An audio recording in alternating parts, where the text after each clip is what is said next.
Okay, everyone, I'm going to go ahead and start taking roll, and then after I'm finished, we'll start with class. Here's today's lessons plan. We probably won't follow exactly, but, I'll try my best.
Okay, that should be enough time for everyone to arrive.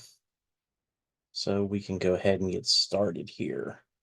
Okay, so I took attendance already. Okay, so the first thing we're going to discuss is your first paper. I'm still getting through grading, but I've seen some issues with APA.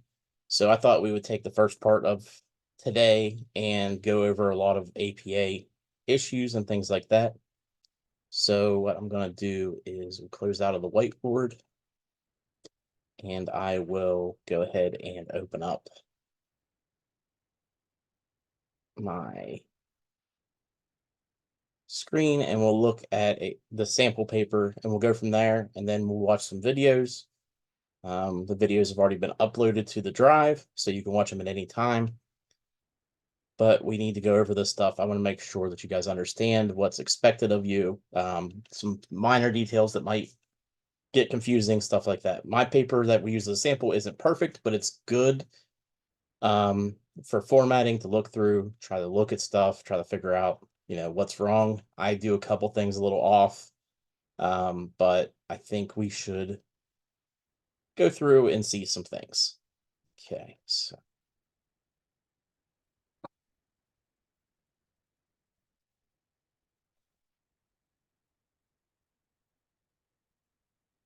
okay, so first thing, we have our cover page.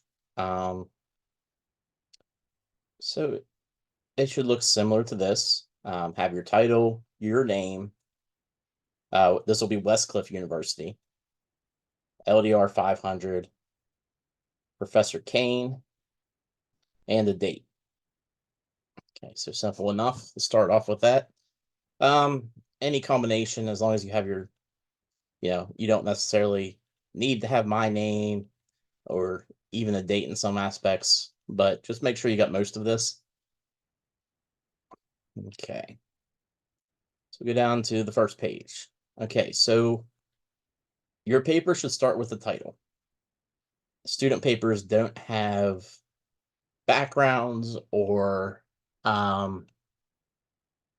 appendices or anything else in it. It should just start with your title of the paper. Okay, so after the title, though, you start your introduction. There shouldn't be anything that says introduction. You don't need a heading for introduction.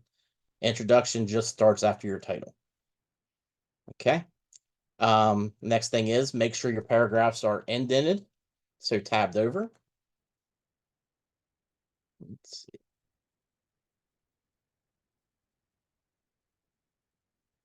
Okay. And then after every paragraph, there is no extra space. So you just hit enter and you'll get to the next paragraph where you want to start. Make sure it's tabbed over, but most of the time it will do for automatically whenever you're writing in Word. Okay, so go down a little bit.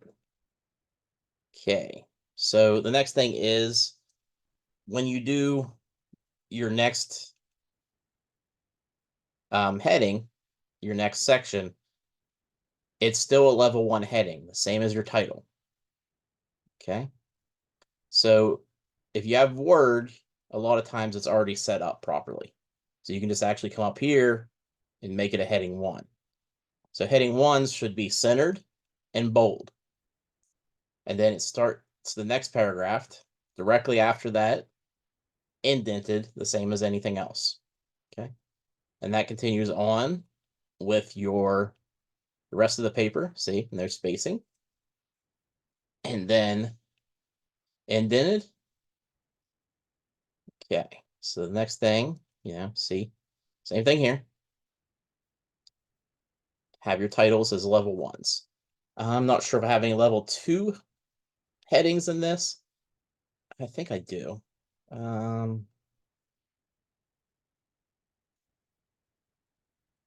least I should. Let's see.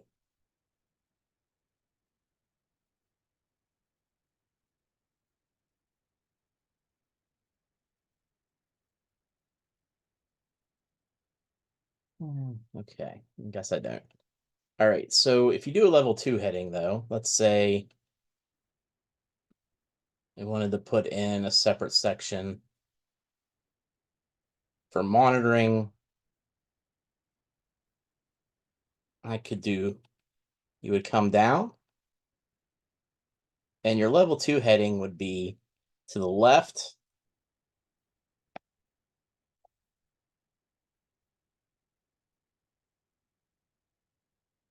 and it would be bold. It looks, so this is a little bit off, but there we go. Then you would update your section if you have Word. Make sure if it doesn't already have it set perfectly. So that's your level 2 heading. You can look up, most of your papers aren't going to have further than a level 2 heading, but it does go in more in depth in the videos we'll have here in a little bit, teaching you more about levels and things like that. Okay, so the next thing, references page. Okay, so references, it always has an S at the end. Regardless if it's 1 or 100, it's going to have an S at the end. Okay, and the references page is a little bit weird because it starts normal and then your second line is indented. So to do this, the easiest way, at least with Word, is to come up here to your ruler,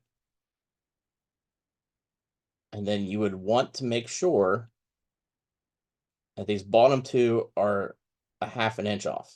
Okay, so if I can grab it. Okay, that should be a half inch. This should be right here. Okay, so it's flush with the first one, so that's your top thing here, and then your second one will come out to be here, and that will change it. You can do that. You can already write out your references and do it multiple. See, I can move everything here. So move it out to a half an inch.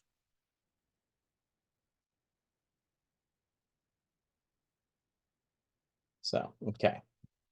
Next is we're going to look at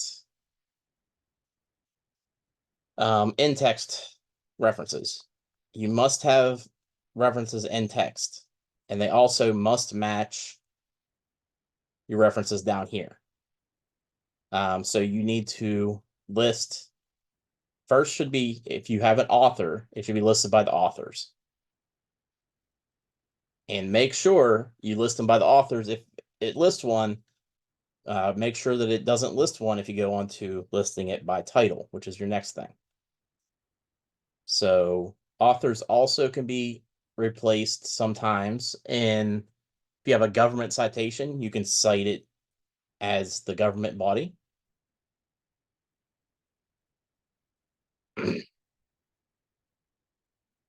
And if you have case law is simply cited by the case, the book, and the year. So this would be Lee versus Wiseman, 505 US, page 577, 1992. So next, another thing is make sure that your title that's in your cover page matches your title on the paper itself.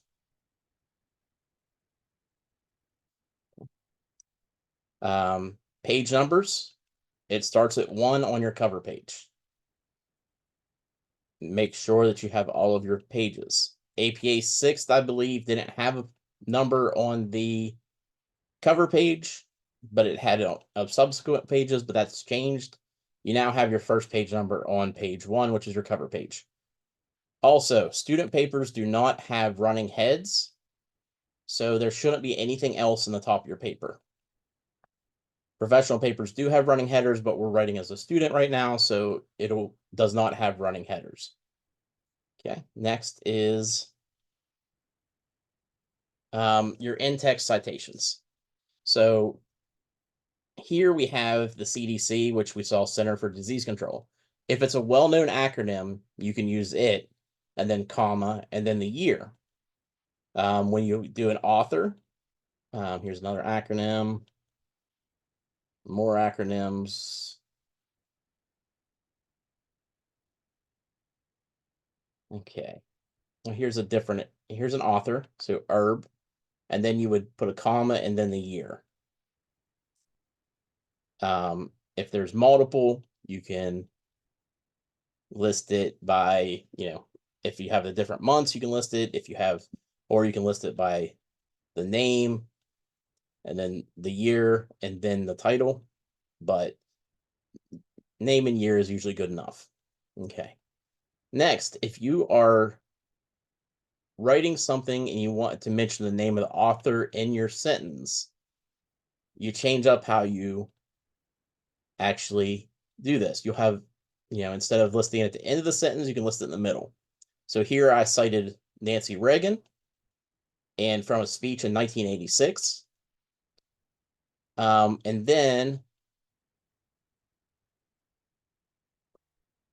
then we have a quote. So when you ever have a quote, make sure you definitely cite it. And the thing with quotes is you should always have, it was a speech, so I didn't really have it, but you should always have you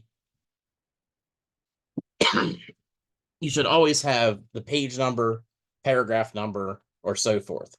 But this was an oral speech, so it didn't have that.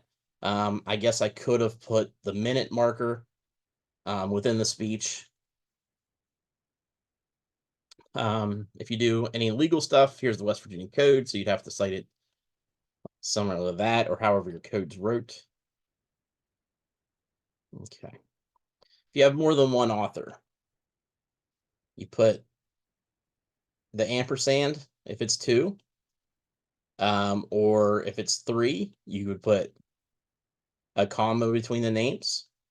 If it's more than 3, you would put et al, ETAL, which essentially means and more. And so I wonder.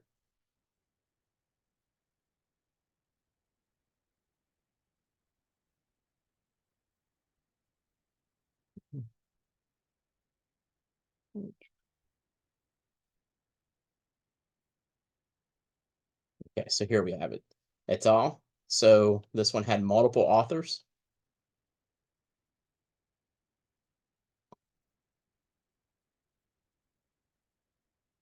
This also had 2 different works I was citing to. So if you have that, you can do a semicolon and then list your other work after that. Okay.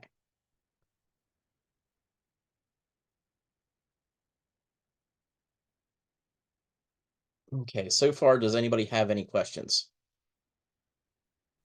Professor, I have a few questions. Like this is kind of a lame question, but like this is the first time I'm doing my master's in the US and I was writing a paper. So I had like few questions from the very beginning. So when you explained about heading 1 and 2, so how am I supposed to like, distinguish between one? Like how do we decide it's heading 1, heading 2? Like how does that go? So if you were writing an outline, right? You write outlines? Yeah. Okay, so your primary things that you would list usually under like Roman numerals, I, stuff like that, your primary stuff, that would be your heading 1s. Yeah. Okay. And then your subsections under those are heading 2. So, like from the first paper which I wrote, what I did was like I had the introduction thing. Like I wrote the same subject which I had. Then I did like heading 1, and then all of the headings which later on I did was like heading 2, heading 3, heading 4. Like that I did it. So but in APA, your title and your heading 1 are both heading 1s, essentially. So Okay, it's then called, later on all becomes heading 2. yes. And then 3, 4, however, which Right. we'll go over more when I have to play the videos. They'll go a little bit more in depth of how to do those. Yeah, I saw the video which it was uploaded in the drive, and from that I took the insight. And the second question is, if I'm quoting something, like if a certain leader has quoted something in one of the interviews, then those thing comes up in like if there's like something which has been said in inverted commas, I have to put it in the same way. So when I have uploaded the whole paper, it goes and turn it in like it showed like 2% of it. Hmm. Is I, that something I need to worry about, or is that fine? I don't generally look too much at the plagiarism reports unless it's fairly high. Okay. And then even then, I will go through and individually look at, why it's listing it as high. because I personally had issues when I got my MBA Okay. of a professor who didn't do that and who just kept marking my papers down, although it was literally the cover page that kept getting flagged.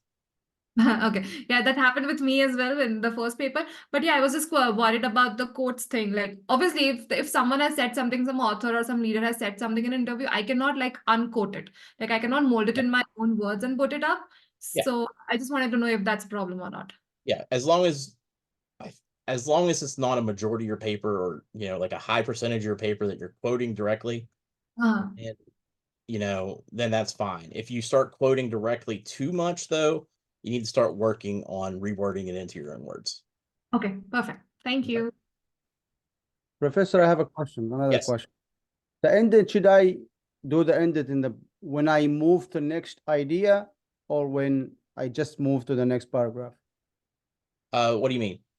I mean the ending. To end it? Yeah. I've seen you when you like every when you finish the paragraph, so we do end it. Yeah, you would hit enter and then tab over to the next paragraph, but you wouldn't add an extra space. Is that what you're asking? Yes. Okay. Yeah. So it would just tab, like you would just hit enter, to as if you were just ending the paragraph, and then instead of hitting enter again and making it a bigger space, you just leave it single spaced, well, double spaced, but you don't add an extra space. You just tab and go over.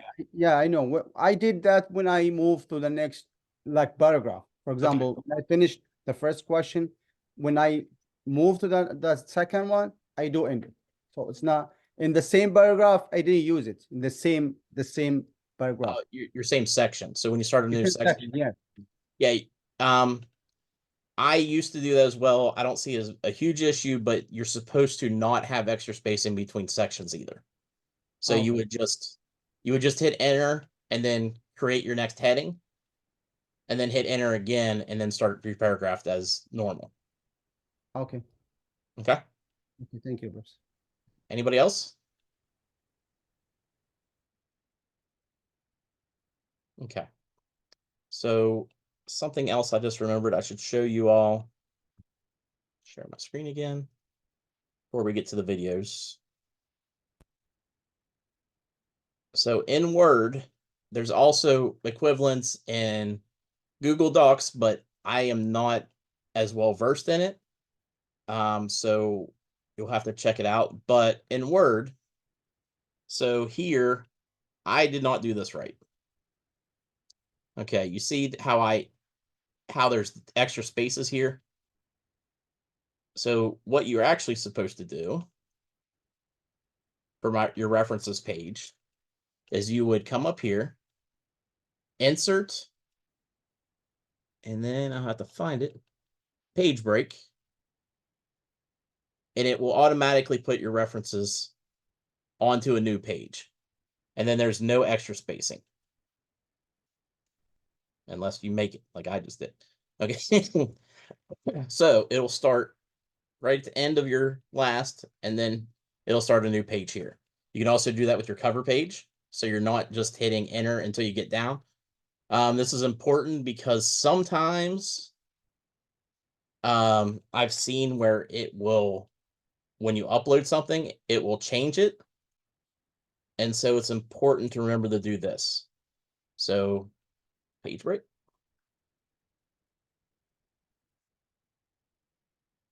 And then so your paper starts at the top of the page properly. Okay. All right, let's go into a video and then we'll discuss the video. Then we'll get into another one, discuss. These are all on YouTube and there's other sources. I will share the sources later, but I went ahead and uploaded these directly to the drive. So let's go ahead and watch. I'm sure you know APA has a specific format for academic papers. That's what brought you here. This video will follow the 7th edition guidelines in Google Docs. If you're using Word, don't worry. It's a very similar setup. Wait, are you looking for the 6th edition guidelines? Then check out this video instead. If you're in a rush, we also have a free APA format template for both Word and Google Docs. All right, let's dive right in. Hi, I'm Jessica from Scribr, here to help you achieve your academic goals. What's new in the 7th edition is that APA now has different guidelines for student papers and for professional papers intended for publication. This video will mainly focus on the format for student papers, but you can check out the article here for instructions on how to format a professional paper. Cool. Now let's set up the basics. These formatting guidelines are applied throughout your paper, so it's nice to have it already in place. Set page margins to 1 inch by clicking File, Page Setup, and 1 inch on all sides. Now click Line Spacing, select double space for all text, including headings. Choose an accessible font, for example, Times New Roman 12 or Arial 11. Let's set up the page header, which is on the top of each page. I prefer Times 12. It seems to be easier for me to read, but either is okay. In an APA style paper, every page has a header, including the title page. For a student paper, all you need to include in the header is the page number. Click on the top of the page to open the header, click Insert, Page Numbers, and choose Right Align.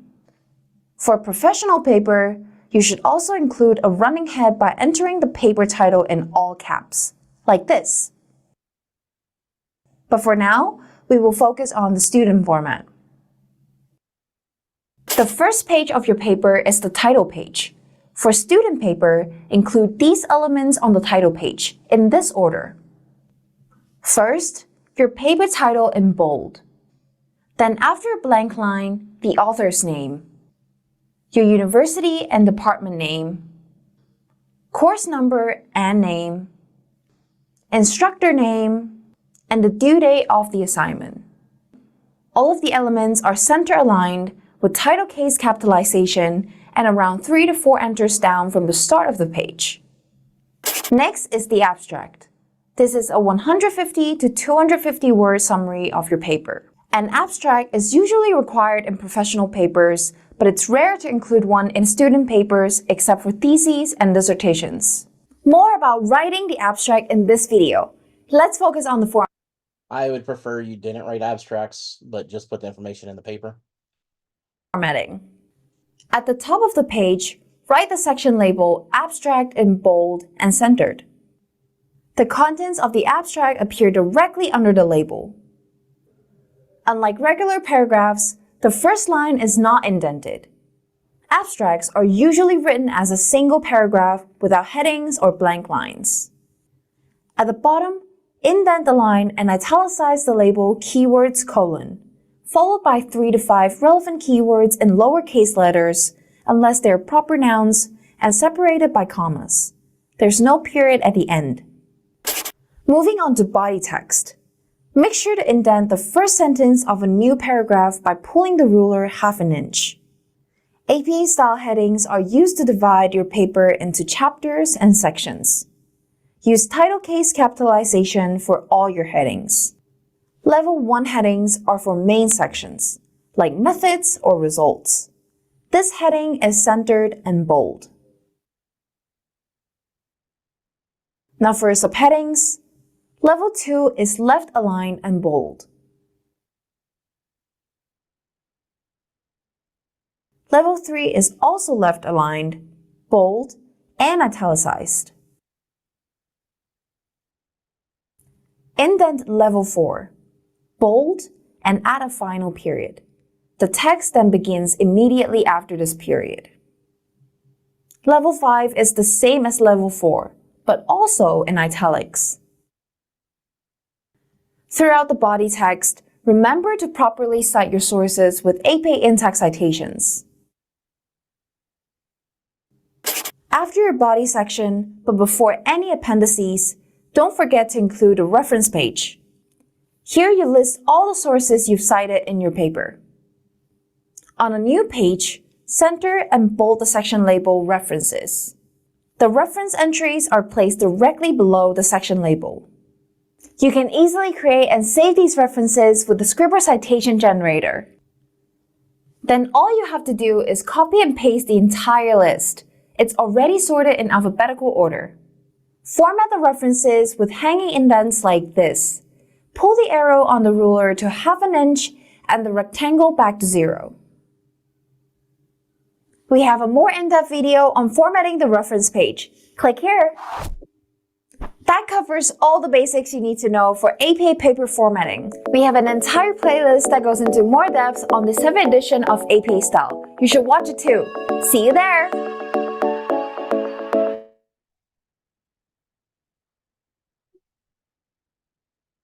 Okay, so we have the basics given there. Is there any questions involved in that? As you can see how the headers are done, you know, you have this center, then you have it to the left, then you have the left indent, then you have a tabbed in, bold, and then you have tabbed in, bold, and indent. So, but is there any more questions for that section necessarily?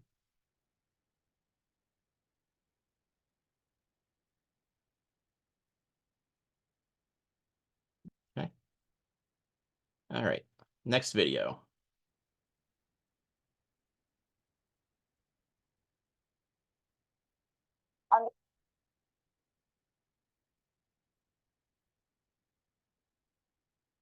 So the next video we're going to look at is going to be the video for your references page. So let's go ahead and share the screen and get that started.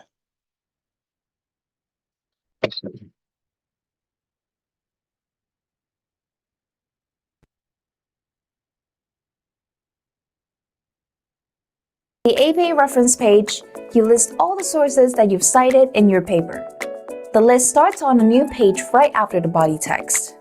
It's very important to follow the APA guidelines. There are specific guidelines for formatting the page itself and the references in the list. In this video, you'll learn how to do it effortlessly. Stay tuned! Hi, I'm Jessica from Scribr, here to help you achieve your academic goals.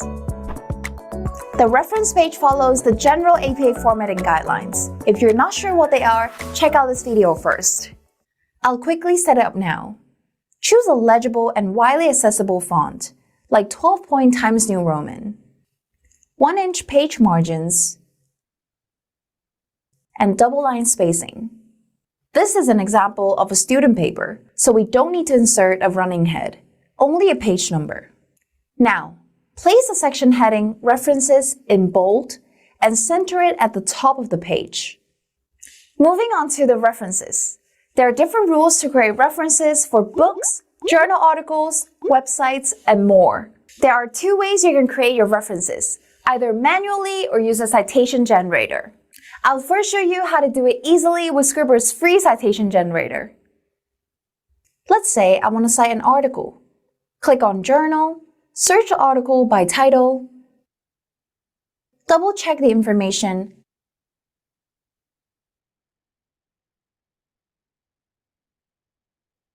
and cite source. When you finish entering all the references, you can copy the entire list. It's important to sort the references in alphabetical order based on the author's last names. If you copy them from Scribr's citation generator, the references are automatically in alphabetical order. All that's left to do is format the references with hanging indents like this, which basically indents all the lines except the first. Select the entire list, pull the arrow on the ruler to 1/2 inch and the rectangle back to 0. And we're done. If you want to learn how to create references manually, click on this video or read more in the article below. You can play around with the options in the citation example generator to get familiar with APA style. Remember, you only need to include references for sources you've actually cited in the body text. For some student papers, it's common to describe or evaluate the source in an annotation. Place the annotations on You don't need to do annotations. a new line below the corresponding reference entry. Select the entire annotation and indent it by dragging the arrow to 1/2 inch. For an annotation that consists of multiple paragraphs, the first line of the second and any subsequent paragraphs is indented an additional 1/2 inch. Have fun creating your references. It's not that hard after all, right? If you need help with other APA formatting, click this playlist. Okay, so she didn't go over manual, but if you use a generator, make sure that the information is correct. Generators tend to miss information or tend to pick up information that isn't proper. So if you're going to use a generator, make sure that it's, also know how to manually do it so you can double check things. As I said before, like the author thing, sometimes the generators will miss the author or cite someone totally unrelated to the author. But make sure that you still understand what's going on in this situation. A big thing that I see with many papers is people forget to list their references in alphabetical order. So make sure you're listed A to Z, alphabetical order. The reason is it makes it easier for people to check your references as they're reading your paper. Okay. Next. I'm sure you know APA has a specific format for academic papers. That's what brought you here. This video will follow the 7th edition guidelines in Google Docs. APA references provide detailed information about a source. They're listed on the reference page at the end of your paper and correspond to in-text citations in the body text. It's important to understand how an APA reference is built. This enables you to review both your own work and the accuracy of any tool you might be using. Hi, I'm Jessica from Scribr, here to help you achieve your academic goals. So how do you create your APA references? There are 2 ways, either manually or use a citation generator like the free one Scribr provides. Let's say I want to cite an article. Click on Journal, search the article by title, and cite source. Although the reference format differs depending on the type of source, for example, a book, web page, or video, they're built from the same 4 components. Author. Who is responsible for creating the work? Date. When was the work published? Title. What is the work called? Source. Where can the work be retrieved? Combine all of them and you'll have a reference like this. We'll now take a closer look at these 4 elements and show you some examples. The reference usually starts with the author's name. This can be an individual, multiple people, or an organization. In an APA reference, the author's name is inverted. Start with the last name, so Smith, followed by a comma and the initials, T, separated by a period and space. Treat infixes, such as fan or de, as part of the last name. Don't include personal titles, such as PhD or doctor, but do include suffixes, like junior. If there are multiple authors, separate their names with commas. Before the last author's name, you should also insert an ampersand. So here I have Miller TC, comma, Brown MJ, comma, ampersand, Wilson GL. If an author is unknown, try inferring it from the context. For example, an About Us page on a website is usually written by the organization behind the website. So use the organization name in your reference. In our case, it's Wistia. If you really don't know who's responsible for creating the work, you can start the reference with the title instead. After the author, you include the date of publication in parentheses. It can take several forms. Only the publication year, year and month, year, month, and day, or a year range. In most cases, you only include the year of publication in the reference entry. Sources that are published more frequently, like newspapers, blogs, YouTube videos, etc., usually include the full date. If the publication date is unknown, write ND for no date in its place. After the date, include a title. Here is where you write the name of the work that you're citing. This can be the title of a whole book, which is a standalone work. So in our example, Never Split the Difference, Negotiating as if your life depended on it is the book title. When citing a standalone work, its title appears in the title component, in italics and sentence case.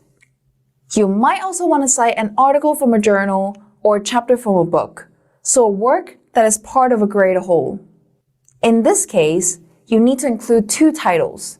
The first is the article title. Influencer marketing, how message value and credibility affect consumer trust of branded content on social media. And the journal title, Journal of Interactive Advertising. When citing a work that is part of a larger whole, the title of the work appears in the title component.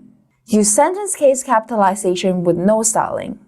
And the title of the larger whole appears in the source component in italics.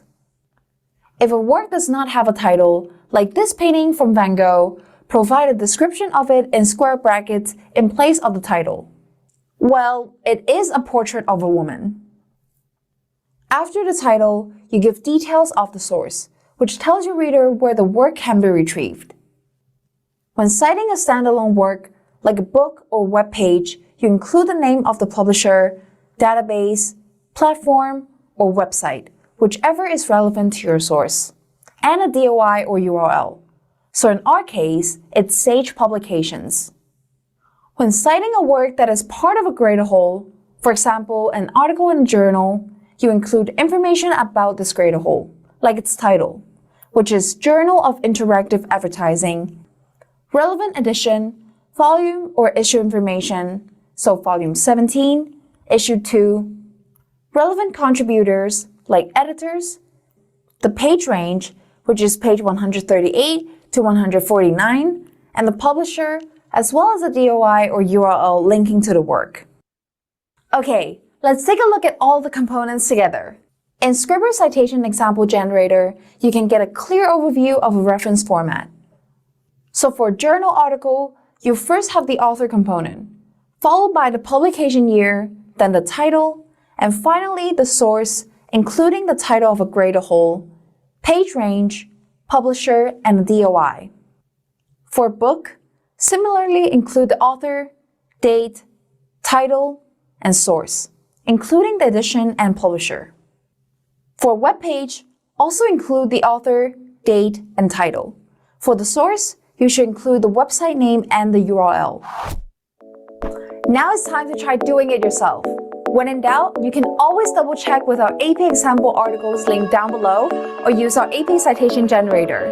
After that, you should format the reference page yourself. Watch this video next to learn how to do so. See you there!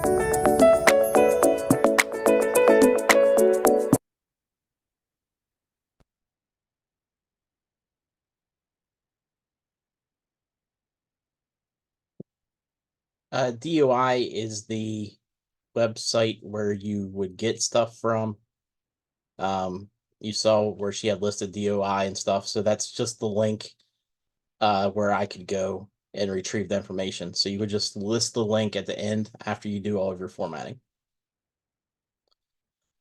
Any further questions? Professor, so is it like important to retrieve and get the link from DOI only, or like the normal link that we provide is fine? I mean, the DOI is fine, or the direct link, if you find it somewhere else, is fine. Just make sure that you list it as it said, author, date, title name, and then at the end you would list the website. Okay, thank you, Professor. You're welcome. Further questions? Yeah, I have another slightly stupid question. So the college actually provided a template for the APA 7 paper, Okay. and in the title page, there's 2 spaces between the title and your name, and the videos you showed explain that it should be just 1. So I'm just confused. I won't count anything against it. I'm sure that either way is fine. As long as you have the provided information on the cover page, that will be fine with me. Okay, got it. Thank you. Okay. Further questions? Anybody?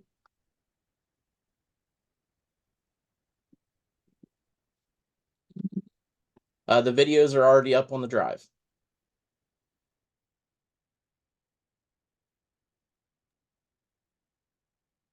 So, or you can just look up APA 7th under YouTube, and it'll be a couple of the first few videos that are there. I do like the videos. I present them in my other classes because, like I said, I use Word, and it's nice that they use Google. And since you're a Google campus, I guess I should learn how to use Google. So it's my bad, but they make up for it. All right, so let's take a 10-minute break, be back here at 20 after, and we will start on the next part of class.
Okay, I just need a couple more minutes and we'll get started on the second part.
Okay, a little bit later than I wanted to get started back up. Um, So let's go ahead and start into it. I've messaged a few of you. Check your messages, and then I'll respond later once we get through a little bit more of the work. Okay, so let's go into the next spot. So we had a break. I'm going to go back to the PowerPoint from last week. For some reason, the PowerPoints that were given to me are out of order and things. And that one was one that I had already made before. So we'll go ahead and do a few things.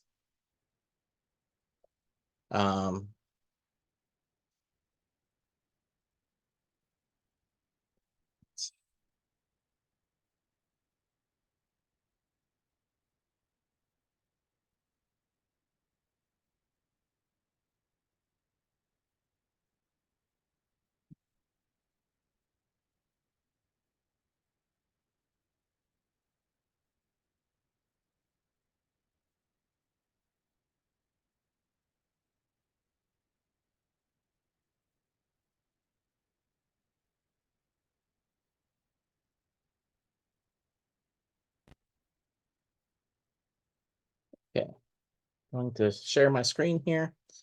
I think we stopped around somewhere around here last week.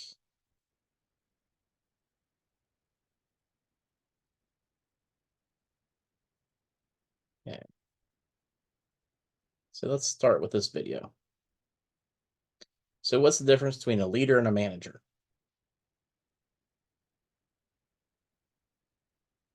There are two things that I think that great leaders need to have: empathy and perspective.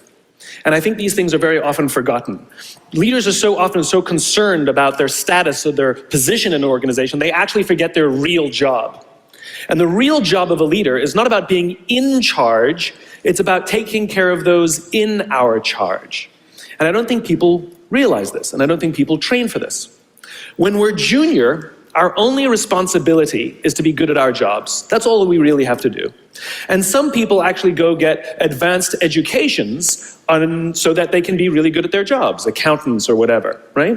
And you show up and you work hard, and the company will give us tons and tons of training how to do our jobs. They'll show us how to use the software. They'll send us away for a few days to get trained in whatever it is that we're doing for the company. And then they expect us to go be good at our jobs. And that's what we do. We work very hard. And if you're good at your job, they'll promote you. And at some point, you'll get promoted to a position where we're now responsible. Yeah, I remember we watched this last week, but I think it's a good refresher to start with. Responsible for the people who do the job we used to do, but nobody shows us how to do that. And that's why we get managers and not leaders. Because the reason our managers are micromanaging us is because they actually do know how to do the job better than us. That's what got them promoted. Really what we have to do is go through a transition. Some people make it quickly, some people make it slowly, and unfortunately some people will never make that transition at all. Which is we have to go through this transition of being responsible for the job and then turning into somebody who's now responsible for the people who are responsible for the job. And as I said before, one of the great things that is lacking in most of our companies is that they are not teaching us how to lead. And leadership is a skill like any other. It is a practicable, learnable skill. And it is something that you work on. It's like a muscle. If you practice it all the days, you will get good at it and you will become a strong leader. If you stop practicing, you will become a weak leader. Like parenting, everyone has the capacity to be a parent. Doesn't mean everybody wants to be a parent, and doesn't mean everybody should be a parent. Leadership is the same. We all have the capacity to be a leader. Doesn't mean everybody should be a leader, and it doesn't mean everybody wants to be a leader. And the reason is because it comes at great personal sacrifice. Remember, you're not in charge, you're responsible for those in your charge. That means things like when everything goes right, you have to give away all the credit. And when everything goes wrong, you have to take all the responsibility. That sucks, right? It's things like staying late to show somebody what to do. It's things like when something does actually break, when something goes wrong, instead of yelling and screaming and taking over, you say, try again. When the overwhelming pressures are not on them, the overwhelming pressures are on us. At the end of the day, great leaders are not responsible for the job. They're responsible for the people who are responsible for the job. They're not even responsible for the results. I love talking to CEOs and say, what's your priority? And they put their hands on their hips all proudly and say, my priority is my customer. I'm like, really? You haven't talked to a customer in 15 years.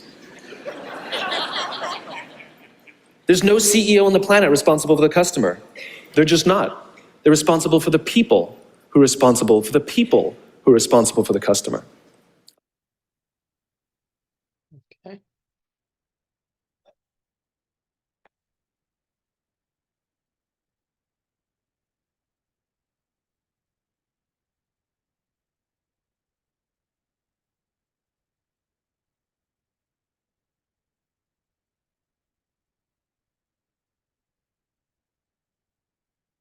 Okay. So it seems that there might be an issue. So it's weird, but things changed in the last year for class. We used to start at like 6 and it was only a couple hour class. But for some reason they moved it to 6:20 to start. So some of you may think that we start at 6:30, but it's actually 6:20. So if I send anybody a message about that, just make sure that you're here on time from now on. But you know, review the message and get back to me. But I took roll and a few of you weren't here that got on later. So I just wanted to bring that up. Okay. So we will go back to sharing in a second.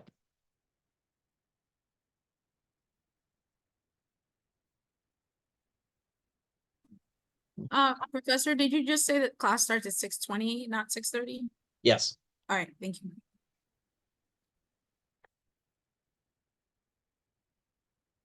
Okay. So that's just what I wanted to bring up. I will go ahead and make any corrections I need to, but that's, you know, it is a weird start time, but that's what it actually is supposed to start at. Okay. Share screen.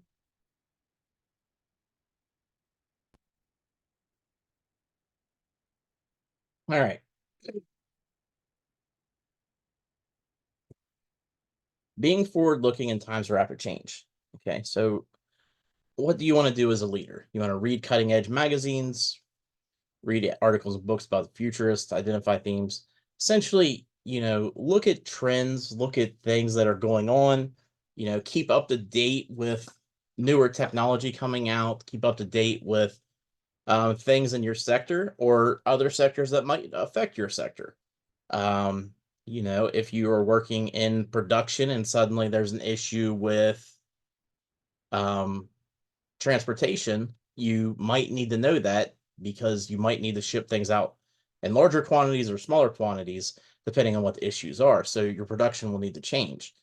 So make sure that you are looking around, discuss things with your team, and see if anybody has, you know, if they know anything, make sure that they feel comfortable coming to you and discussing that. Make sure that you understand that there can be challenges that come out of nowhere.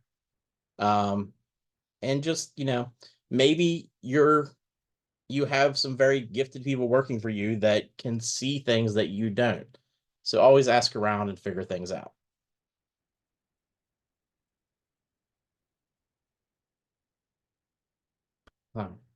Okay.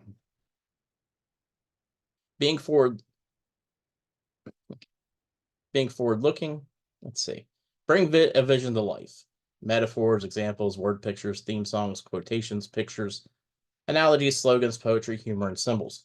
In some of the classes that you'll have, they'll actually have you make different diagrams or marketing emblems and stuff like that. But, you know, you can use metaphors and examples to try and get things for your team to understand. I recommend the VARC method that we went over. You know, if you want to present something, try and figure out what the other person's learning style is, what they associate best with, and then, you know, present it in that way, or try to present in ways that, you know, majority of the team will, or present in multiple ways so everybody gets the information presented in the best way. Search for opportunities by seizing an initiative and looking forward for innovative ways to improve. Experiment and take risks by constantly generating small wins and learning from experience. This is kind of important. A lot of times you will miss things if you're looking at the big picture. Smaller things can get away from you. I think one of the quotes earlier was make sure that you see the trees and the forest. So you want to see the larger picture, but you should have that broke down into smaller tasks so that you can be excited when you finish the smaller task and reward the team, you know, and make things more suitable for them to understand what's going on step by step in the smaller steps. But, you know, still explain the eventual change that you're trying to make. Everyone performs better when they take charge of change. If you see something that's going to change coming, it is always good to try and prepare for that change or get ahead of it so that you might be the first one to market, things like that. Or just even in the workplace, you know, different employees coming in, having to work with other sectors of your job that you normally don't. And things like that can, you know, really throw a wrench into how you're used to working. So how do you thrive through change?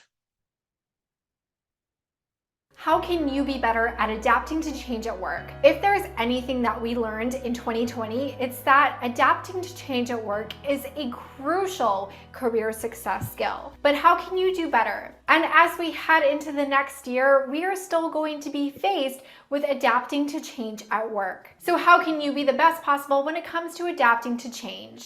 Well, that is what we are exploring in this video. If you are ready to learn how to quickly adapt to change at work, tap that like button and let's just jump straight into it. The first step to adapt to change at work effectively is to accept it. Whether it's a complete change in how we work, like how so many of us just went from going to work in an office to working from home, if it's a change in your career status because your company has gone through some changes and is having to downsize, or maybe you're going through a merger and acquisition, or just your usual restructure at work. The most important thing that we can do when it comes to adapting to change at work is to accept it. You're not going to be able to change all of the macro level things and world events and leadership decisions that are going to impact your day-to-day life at work. However, instead of resisting the wave, you can decide to get on it and surf. And I know some of the changes create a lot of instability and unsteadiness and fear and anxiety and all of those things,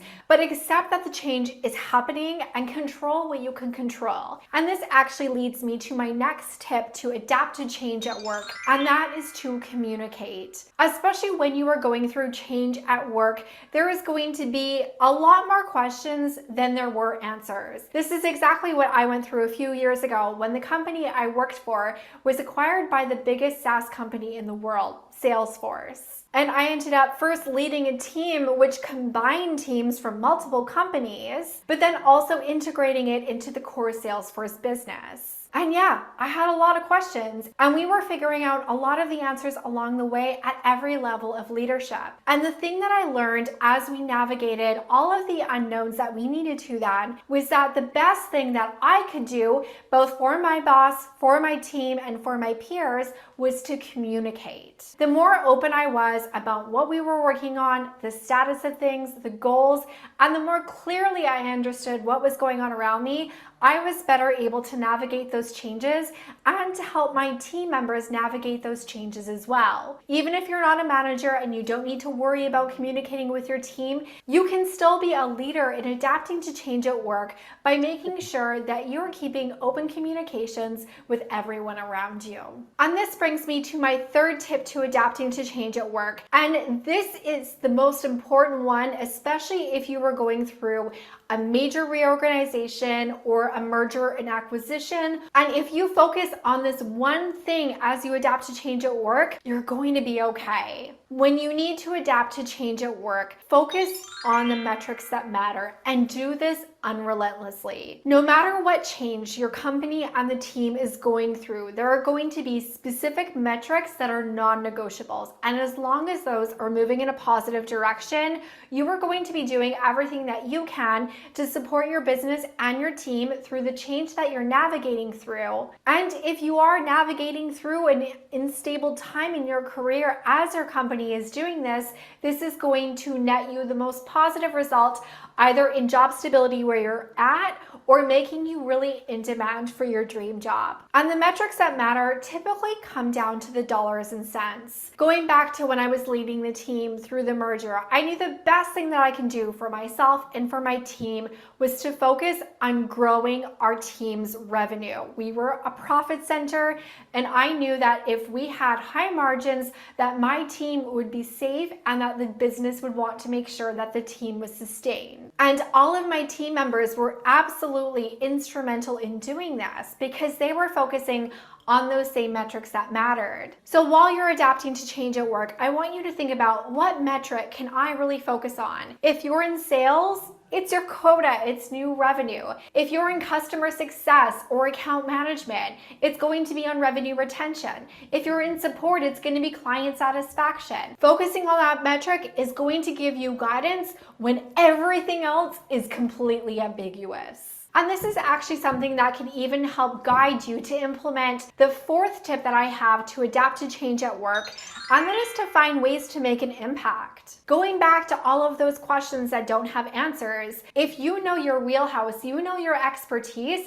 and what you are uniquely qualified to do, you are actually going to be able to be someone that answers some of those questions. And this is one of the things that I dive into my workshop, and that's defining your UAQ and what you need to do to bring it to life and to really ascend the ranks. Because ultimately, when you are navigating change at work, it is actually an opportunity, maybe at your company, maybe in stepping up into a different role at a different company. No matter what it is, as long as you know your UAQ and what you can bring to the table and are making that positive impact, you are going to be accelerating your success even through unsure times at work. And this brings me to the next tip that I have for you in adapting to change at work. And this one is crucial because I know a lot of people that don't do this and they end up miserable, insecure, and sometimes on the chopping block. When you're navigating change at work, you need to stay positive. And I know when there's a lot of uncertainty, when there's a lot of ambiguity, you might not be feeling very confident in your career or in the stability of your job at that company. And that's a hard place to be in. But remember, you only really control two things in this situation. You control how awesome you are, and you control your attitude. And in fact, when you choose to adopt a positive mindset as you're adapting to change at work, this is going to be what allows you to see and really take advantage of the opportunities that are being presented as you navigate those changes at work. In fact, this is so important. I want you to head over to this video right now and find out how you can cultivate a more positive attitude at work. But before you go, if this video is helpful, make sure and tap that like button. It really, really helps my channel. If you haven't already, consider subscribing because I want you to be my career bestie. And as always, thank you so much for watching. I will see you in the next video. Okay, very informative.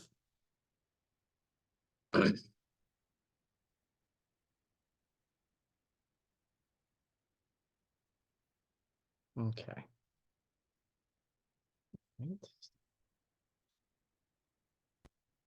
Okay, so on to the next slide.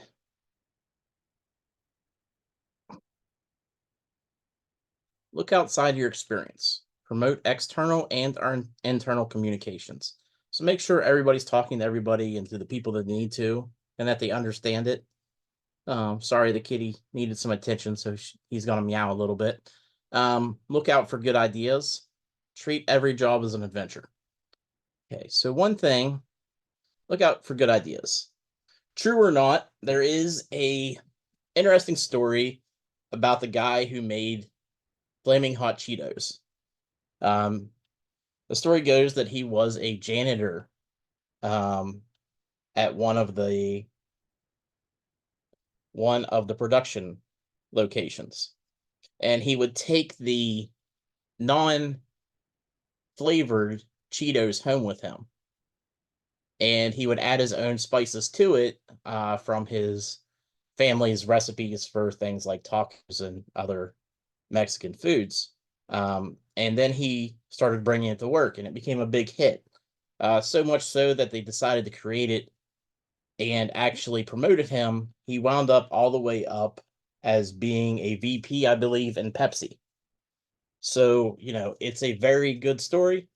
It may or may not be true, but it is something that people look at and are inspired by, regardless of what it is. So, you know, without external and internal communications, maybe it wouldn't have happened. You know, they wouldn't have been able to communicate properly and get the idea out.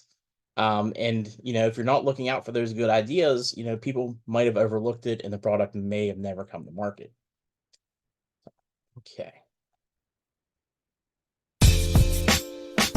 Okay, quick recap. There are 4 learning styles according to the VARK model: visual, auditory, reading, and kinesthetic. Visual style learners learn best through visual association. Auditory learners learn by hearing and reciting. Reading style learners do best in traditional classroom settings and by taking notes. Kinesthetic learners learn by doing. All of this is covered in the last video. I'll put a link in the top corner and in the description. So let's talk about each style. The reading style is the most assumed style because it's what's been presented to us since a young age. But it's not the most preferred style. Most people, myself included, don't realize until much later how much incorporating another learning style can affect what they can absorb and retain. However, it does show up in unexpected ways in our everyday lives. Let me show you an example. I want you to memorize this sequence. I'll give you some time. So, if you favor a reading learning style, you probably memorized it with no problem. Otherwise, you probably lost interest and zoned out on me. So what if I had the same goal of having you memorize the sequence, but I added a visual element? I'll give you an avatar to represent where you are in the sequence, and a visual representation of how I want the sequence to play out. Also, since I want you to be hands-on, I'll give you a way to control your avatar with your hands in a way that's comfortable to hold. We'll make a game out of it. We'll even call it a moving visuals game. I'm still working on the name. The idea is to be engaging to all learning styles. So how can we take that concept and apply it practically on the job? When I'm training people on a new process, I have my own 4-step process that I follow. My training process looks like this. 1, I'll tell you what we're going to do so you know what to expect and what to look out for. That's auditory. 2, I'll show you how to do it so that you can see that it can be done and what the process looks like. That's visual. 3, I'll have you do it and repeat it until you're comfortable doing it by yourself. That's kinesthetic. 4, I'll have you teach it back to me or someone else. Once you can teach the process to others, it means you have a real understanding of it. The catch is that you have to write down the steps to the process for the next person. That's reading. So, after watching this video, what's your preferred learning style? Let us know in the comments below. If you enjoyed this video, Okay, that was just a recap of the VARK model and showing how it's important to teach people with, you know, and try to get it as encompassing for everyone as possible.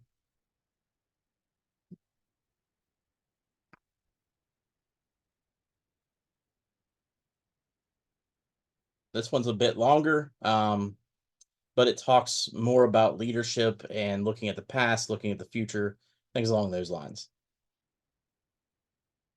So we'll watch it and then we'll probably be able to finish up the slides before we take our next break.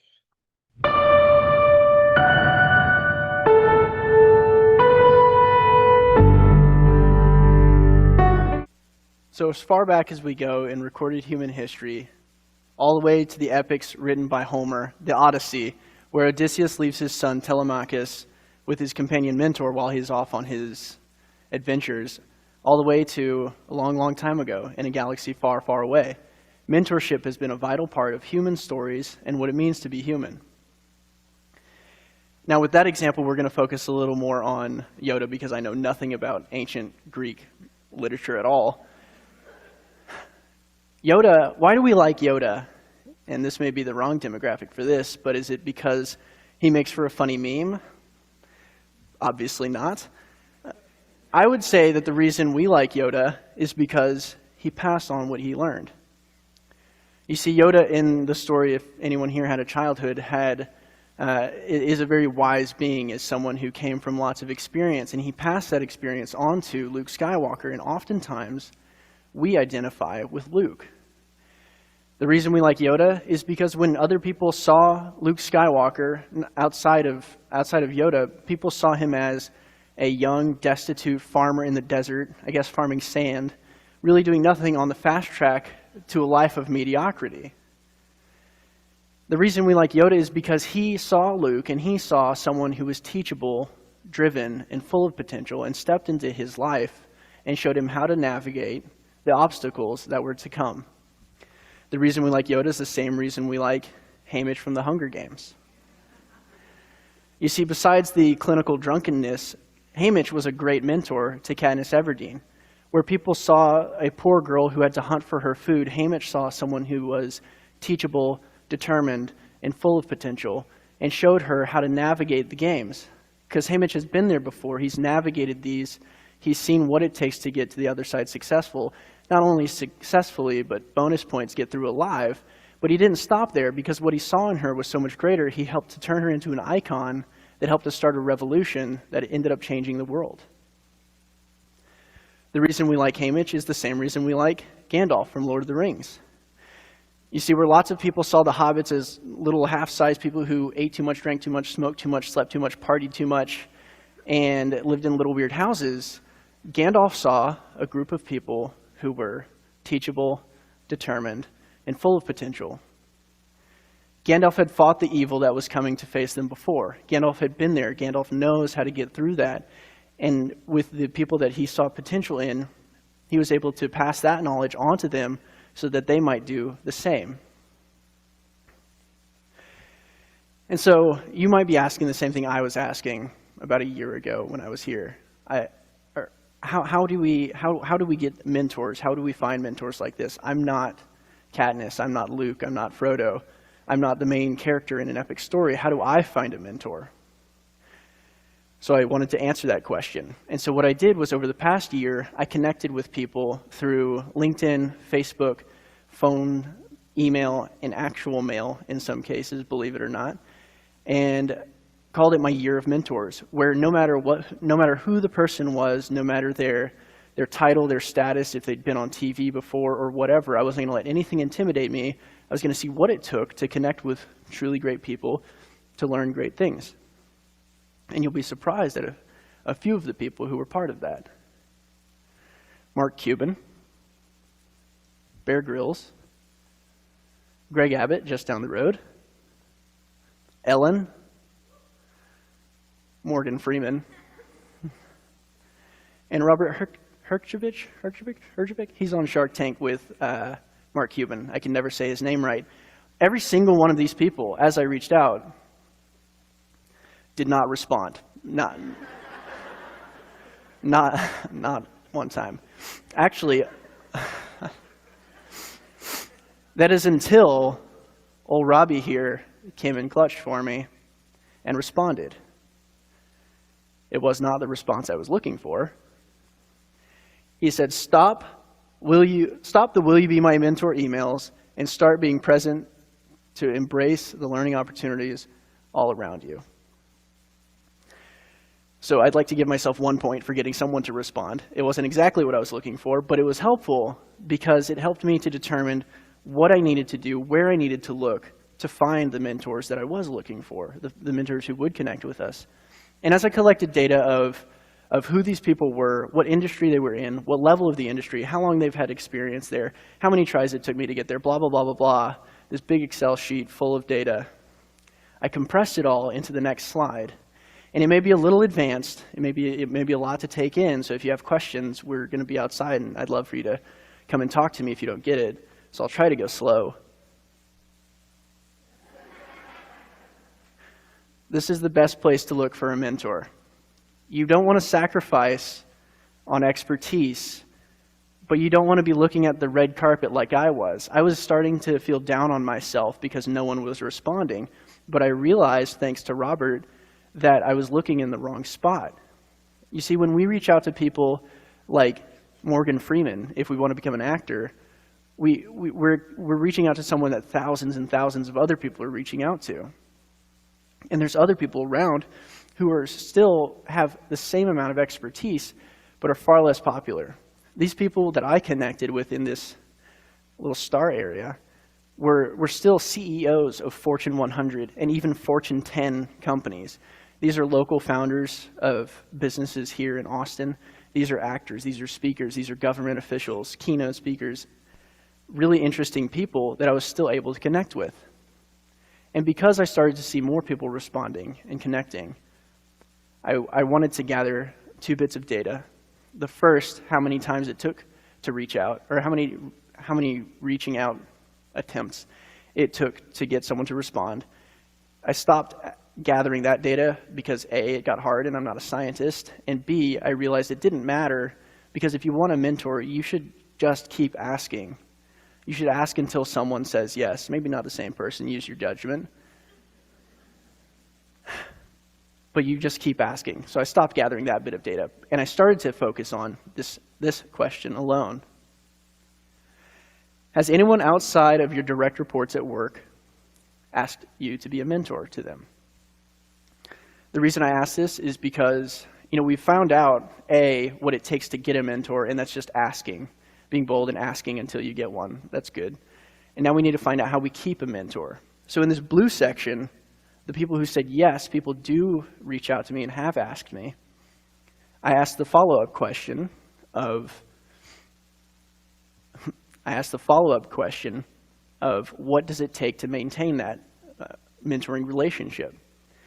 And everybody who responded said essentially the same thing in their own words. They said 2 points. Number 1, you need to come with relevant topics and relevant questions. And number 2, you need to come with a respect for time, which makes sense because the people we want to learn from are often off being successful, and by virtue of that don't have tons of time. And so to help you understand that, I'll give you a hypothetical situation, a hypothetical story. Let's just say, again, hypothetically, there's some handsome guy who's preparing for a TEDx talk in, Austin. And he reaches out to a keynote speaker at LinkedIn and says, hey, I'm preparing for this thing. I literally have no clue what I'm doing. Would you connect with me once a month and help me prepare for this? And she says, sure. And that TEDx person, the handsome guy, goes to the first mentoring session and sits down and just waits. And the conversation was probably going to go a little something like the keynote speaker saying, hey, my time is valuable. Your time is also valuable. You can't just come here and expect for some fountain of wisdom to pour upon you. I don't know who you are. I don't know what you do. I don't know what you're looking for. You need to come with relevant topics that we can talk about. And so, again, hypothetically, take that and learn from that story. We need to come with relevant topics and a respect for time. So that's how we maintain the relationship. And so now that we know that's how you maintain it, and the way you get it is by asking, let's focus on this orange, reddish section here. These are the people who said, no one has reached out to me, but I am willing to be a mentor. And that to me is a resource that's sad to waste, something that it's a pity that we're not taking advantage of. And so to these people, my follow-up question was why? Why do you think no one has reached back out to you? Or why do you think no one has asked you to be a mentor to them? And their answers, again, all said essentially the same thing in their own words. They said, I think people are scared. And when I hear that, it makes me think of, if I was scared, what the mentoring opportunities and the experiences I would have missed out on if I hadn't tried or asked. 2 years ago, maybe 3 years ago, I was at the university I attended, and I represented a student section where when donors would approach the university to give money, we would always take them to some super nice dinner, and there would be a group of student representatives. In the front, in two Cadillacs, two the super nice Cadillac SUV, Escalades would show up, and in the front, the donors would get in, and in the back, the student representatives would get in. And I remember standing there and looking and seeing in both there was one seat available. In the left, in the back Escalade, was my friends, the people I knew, the people I did this with, the people I hang out with every day. And in the front was a billionaire CEO and founder of a tech company. And I could have gone to safety. I could have gone to what was, natural and safe, right? But instead, I'm happy I made the decision. I went and sat with the kind of uncomfortable and intimidating situation. And I'll tell you, when I got there, the donor, the main donor, the founder of the tech company, was sitting in the passenger seat of the front, turned around, hugging his headrest in a kind of uncomfortable fashion, looking at me straight in the eyes and asking me who I was, what I did, why I did it. He was so interested in me, and I, in turn, was also very interested in him, that I, at the end, ended up asking him, would you mind exchanging contact information? Would you mind if throughout the year I reached out to you a couple times? And he said yes. And so now a few times a year over phone, over text, which is funny to text a billionaire, and over email, I'm able to ask questions to a really, truly incredible person. And I have that because I wasn't scared. I wasn't fearful, and I walked into a slightly intimidating situation. This next slide is going to be a little harder for me to get through probably, and partially because my family's here, but this man is Alden Calvin Stanford. He's my grandfather, and 2.5 months ago or so, as I was preparing for this talk, he passed away. And I was there, and it was really tough. And I just looked at my dad in the audience, and it makes it harder. I was there, and it was tough.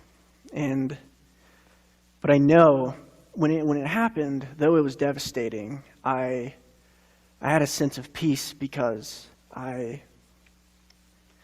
spent time with him. I spent time with him. Whenever we sat around, we would talk, and I would stay, and I would talk, and I would call this man multiple times a month. I feel like sometimes there's such a disconnect in the generations where kids get to their grandparents' house and they think he's weird because he has a VHS and I don't know what that stands for, or grandpa asked me for a Wi-Fi and that makes no sense. And we miss out on that. And if I didn't take advantage while he was here, I wouldn't have what I have now. This man taught me what it means to love people, what it means to value people. He was also the most selfless man I ever knew, and when I was younger, I thought he was an angel, which is funny to me today. And so I think Sir Isaac Newton said it best when he said, "If I have seen further than others, it is by standing upon the shoulders of giants." You see, this came at a time when he was being praised for his technological achievements and his scientific advancements. And when people were saying, you, he said, no, not me, them, not me, the people whose shoulders I am standing on. They have paved a way, they have held my hand, they have showed me what I need to do to get to where I am. They have helped me see further.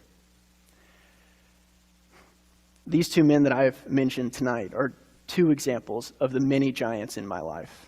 There's a lot more, and there's a few in this room today, and I'm glad they're here.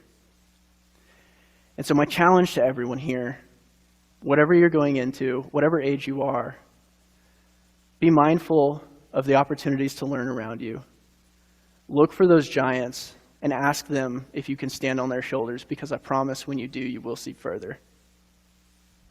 And beyond that, what if everyone here today, all of us together, became giants of our own, and instead of waiting for others to ask to stand on our shoulders, we invited them proactively to stand on ours so they can see further as well.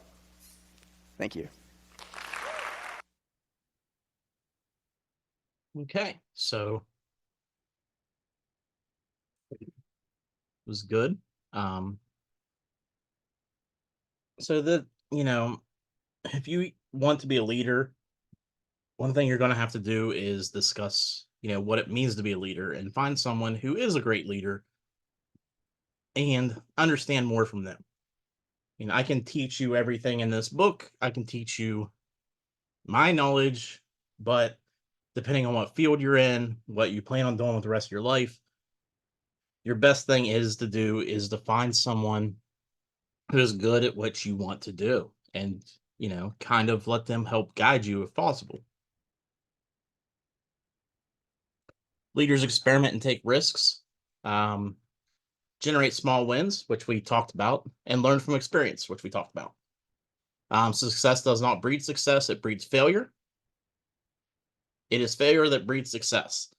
So I think we had the video with talking about Edison. Talking about Edison, that essentially said, when he was making the light bulb, he had thousands of failures and finally had a success. So, his success was built on those failures. Okay.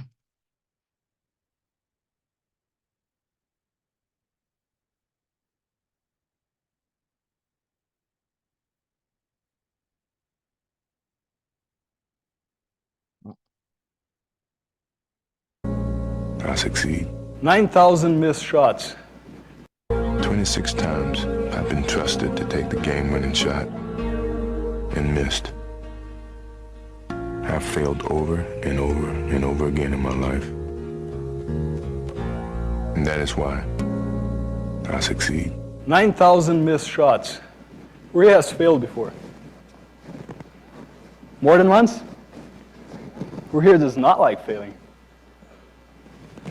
Well, no buzzword gets more attention or is more widely desired than the word success. People are spending hours, months, years in the search for success. The reality is, not all achieve it. Or at least, not all persist long enough to achieve it. Because of one fundamental element of success: failure. All of you has raised your hands. All of you have failed before. I have failed many times before. And that is a fundamental part of success. The question then is, which one is greater? My desire to succeed or my fear to fail? I wish to discuss 3 principles today that, if applied, will impact our lives now and forever. Number 1, don't quit too early. Most obstacles we face are here to test our character, not to stop us. Who here has heard of NCAA coach John Wooden before? John Wooden's perhaps the greatest college basketball coach in the history of the world. He has won 12 championships, 11 of which were consecutive titles. The true personification of success, both on and off the court. But most people don't spend any time trying to understand what happened to John Wooden in his career before all that success. He went 16 years without winning anything. Now think about that. 16 years and no titles, then 12 years and 11 titles. Many people would call phase 1 of his career a failure, but he called it preparation. A common excuse that I think all of you will be able to relate to, that we often use is when something goes wrong, is, well, it didn't work out, thus it's just not meant to be. Right? And we usually stop right there. But that's not how life works most of the time. I remember learning a lesson from a professor in California. He said, get in line and stay in line. Don't quit too early. Number 2, there's no such thing as failure. If you learned a lesson and gave your best, you succeeded. Have you thought of that before? Because we usually measure failure or success by the outcome, not by the effort. But if you've given your best, you succeeded. Robert Kiyosaki put it well when he said, sometimes we win, sometimes we learn. And we usually, when we win, we tend to party, right? But when we lose, we tend to ponder. I have a professor at BYU who has taught me a principle that at first sounded very uncomfortable. He said, and I hope my boss is not here to hear this. He said, Eduardo, go out there, get a job, get paid to make mistakes, and then go do your own thing. Right? So in his perspective, failure is a vehicle, a friend, not an enemy. It's a connecting point leading us to success. In other words, the faster I fail, the faster I learn. The faster I learn, the faster I succeed. So maybe the lesson here is go and fail as fast as you can. Just don't quote me on this. Right? Just last year, during the recruiting season, I was trying to find an internship. It's a big battle finding an internship. I had 16 interviews locked in. I was sure I was going to get an offer. But after all those 16 interviews, I got no offers. I was frustrated and super discouraged. But then my father, who is in the audience today, was wise enough to come up to me and lift my vision and said, son, you've lost a few battles, but the war is still on. This is part of the process. All the 16 interviews are going to help you find what's best for you. Just keep giving your best effort. 2 days later, I had my 17th interview and got the offer. There's no such thing as failure. Number 3, the past does not equal the future. Who here has been rejected by a girl or a guy before? And if you don't raise your hands, I'm calling you a liar. Well, a lot of people have not raised their hands. I'm surprised. I'll raise both. Well, all of us have, but the tragedy of this experience is not the experience itself. It's the meaning that we usually take home with us. Because I was rejected then, I'll be rejected again. The past will equal the future. Perfect formula for misery. The past does not equal the future. Tony Robbins, one of the greatest teachers that I know, has taught this principle in a marvelous way. He said, and if you're going to take anything home from my talk, take this principle. The only thing that keeps us from getting what we want is the story we keep telling ourselves about why we can't have it. The only thing that keeps us from getting what we want is the story we keep telling ourselves about why we can't have it. Reality is, now is our reality. We can create our own story. We're all great storytellers. We have a blank page in front of us every day to create a story based on our now truth, not on our past truth. I hope these 3 principles have been beneficial to you today. Don't quit too early. There's no such thing as failure. The past does not equal the future. And next time when you're facing challenges, all of us, which will surely come to test our character, maybe remember the words of Michael Jordan, greatest basketball player of all history. I failed over and over and over in my life, but that's why I succeed. Thank you.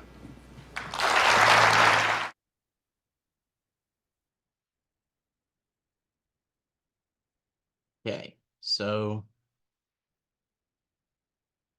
we went over some things, generate small wins, learn from experience, build psychological hardiness. That can be through the rejections and understanding that anytime you fail, it's not necessarily means that everything is going to go horribly wrong. Break it down and profit from small wins. Learn from experience, be an active learner. Being an active learner is asking questions, going back and forth with someone, and trying to learn, get as much information, make sure that what you're hearing is what they actually mean to tell you. Create a climate for learning. Same for anybody that's in your team. And strengthen resilience. essentially back to understanding that there will be failures, there will be setbacks, but if you're resilient enough, you can come back from those. Enable others to act. Foster collaboration by building trust and facilitating relationships. Strengthen others by increasing self-determination and developing competence. So this one's a little bit different than what we talked about, but essentially comes down to, if you are confident in what you're doing and you are confident in the directions you're giving, people will be more confident to follow you. Create a climate of trust. Invest in trust. Be the first to trust. Show concern for others and share knowledge and information. There's always going to be this, mental part of being a leader. People have to be able to understand you. They have to be able to trust you. And you should have some empathy for things that they're going through and show that you understand, instead of just being the manager who just fires someone because, maybe they missed the day of work. Maybe their car broke down, some other things could happen. And so, if you show a little empathy, that person might start working even harder for you. So don't remember what this one was. Let's find out.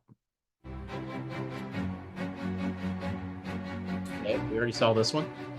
Not merely an ignorant. Facilitate relationships, develop cooperative roles and goals, support norms of reciprocity, structure projects to promote joint effort, and support face-to-face interactions. Okay, so this all comes down to, as the title says, facilitating relationships. Make sure that everybody in your team has duties. You want them to be cooperative. You want them to show trust in others and reciprocate that trust. You want to structure projects so more people are involved, so they're learning from each other and will have more insight, and you have more diversity in that kind of work environment. So maybe they could find a better way to do something, someone new to it or something along those lines. Support face-to-face interactions. Just don't have people, calling each other, texting, emailing back and forth. Occasionally try to have meetings. Face-to-face now, it could mean Zoom, could mean, anything where someone can read your body language, hear your inflection in your voice, understand more than just what is in writing. So to enhance the self-determination, provide choices, structure jobs that offer latitude, allow them to reach out, allow them to advance in the company, foster accountability, make sure they understand, that they are accountable for certain things. You're giving them the responsibility. You also want to say, I'm accountable for what you do. To develop competence and confidence, educate and share information, organize work to build confidence and ownership, foster self-confidence and coach. Okay, let's. We come now to the second of the 17 principles which lead to the master key with which you may open the door to the attainment of your definite major purpose in life. This principle of success is called the mastermind principle.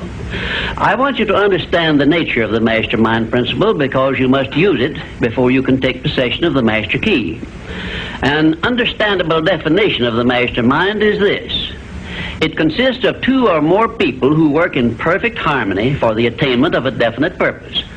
Now, here are some interesting facts about the mastermind which give you an idea of how important it is and how necessary that you embrace this principle and make use of it in attaining success in your chosen occupation. First of all, it is the principle through which you may borrow and use the education, the experience, the influence, and perhaps the capital of other people in carrying out your own plans in life.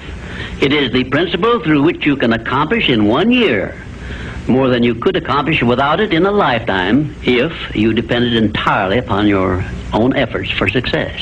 And I have heard well-informed Bible students say that the first known application of the mastermind was that which existed between the Nazarene and his 12 disciples, of one fact I am absolutely sure. When you form a true mastermind alliance with others and work with them in a spirit of perfect harmony, you can draw freely upon the spiritual forces within you in carrying out your plans and desires. I also know that the mastermind principle can give you absolute protection against failure, provided always that your purpose in using this principle is beneficial to all whom you influence. In my research while organizing the science of success, I had the collaboration of practically every outstanding successful man this country has produced during the past 50 years, and I can tell you definitely that their success was due in the main to their knowledge and application of the mastermind principle. I wish also to call your attention to the fact that our great American way of life and our unmatchable system of free enterprise have been built upon the mastermind principle. The greatest document ever conceived by the mind of man is a perfect example of the mastermind principle in action. It is the Declaration of Independence, and the best evidence of the importance of maintaining perfect harmony in a mastermind alliance may be found in the fact that the 56 men who signed the Declaration of Independence knew full well that it might turn out to be either a license of freedom for all mankind or a death warrant which would cause each of the signers to be hanged. Now let us see how the mastermind principle has brought success to people whom we all know. First, consider when Kate Smith began her career as a singer. She had difficulty in earning enough from her singing to pay her living expenses. And she perhaps never would have made her singing pay if she had not discovered and applied the mastermind principle, which gave her access to the master key to success when she formed a mastermind alliance with Ted Collins. And according to a report I saw in Reader's Digest, Kate Smith has earned upwards of $30 million, and she is still in the upper brackets of income. Two, I remember when Edgar Bergen and that cute little block of wood known as Charlie McCarthy used to play anywhere they could get an engagement. And I rather suspect that often all they got for their services was a meal. But Edgar Bergen is a smart man in the field of entertainment. So he formed a mastermind alliance which introduced him and Charlie to millions of people by radio and television. And I suspect he is not concerned about money any longer. And you may be surprised when I tell you that the great Ford industrial empire started with the formation of a mastermind alliance between Henry Ford and his wife.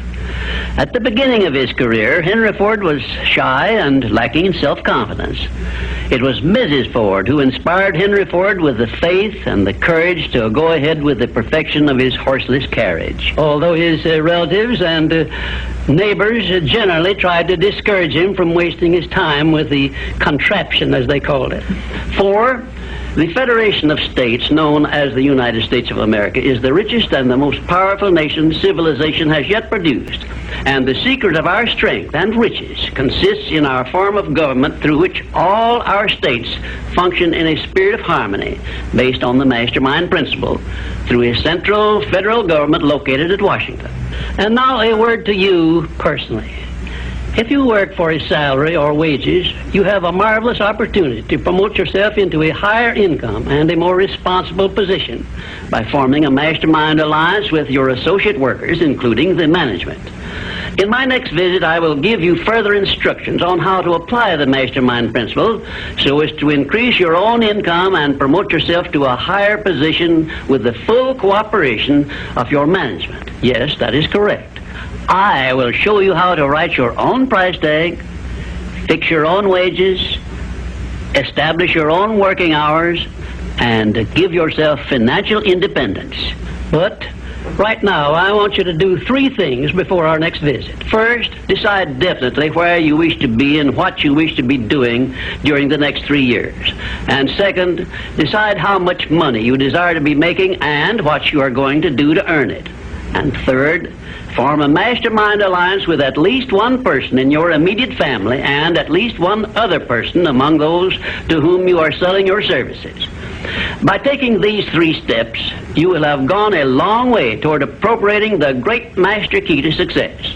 There is no such thing as something for nothing. Everything, including your personal success, has a price that must be paid.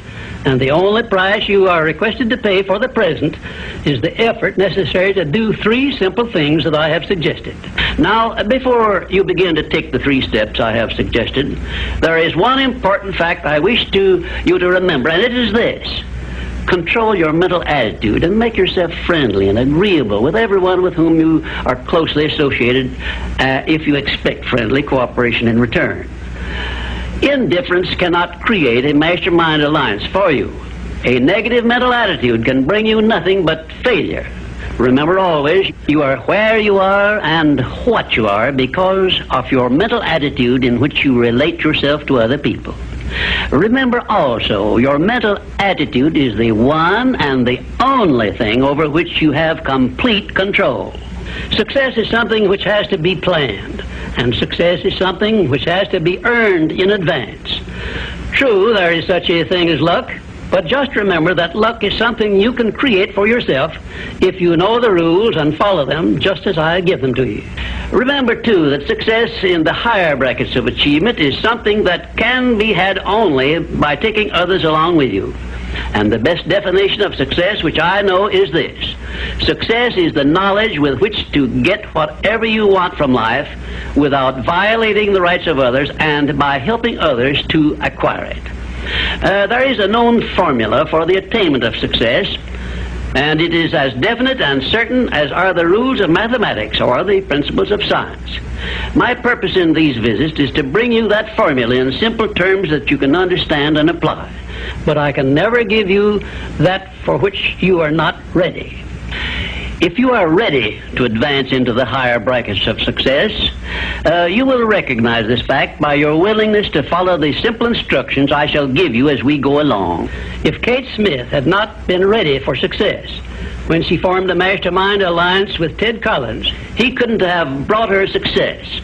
This thing called success is a very profound and interesting thing because the line of demarcation between success and failure is so slight that it is often hard to tell where one ends and the other begins. For example, in my association with the late Henry Ford, I recognize that he had thousands of people working for him who had much more education than he, more magnetic personalities, more ability to make friends, and a much better chance of succeeding than Mr. Ford had when he was working for wages. But Mr. Ford had one simple quality the others who worked for him did not possess. The same quality I will clearly describe for you in my future visits with you. Meanwhile, I would be interested in knowing if you can describe this one simple quality Henry Ford possessed, which made him the greatest industrialist this nation has ever produced. In my next visit, I will give you a definite clue as to the success quality which helped Henry Ford spread his influence throughout the world and make himself richer than Croesus, despite the fact that he had only a meager common school education. Until then, please be of good cheer, will you? And just remember that your only real limitation is the one you accept and set up in your own mind.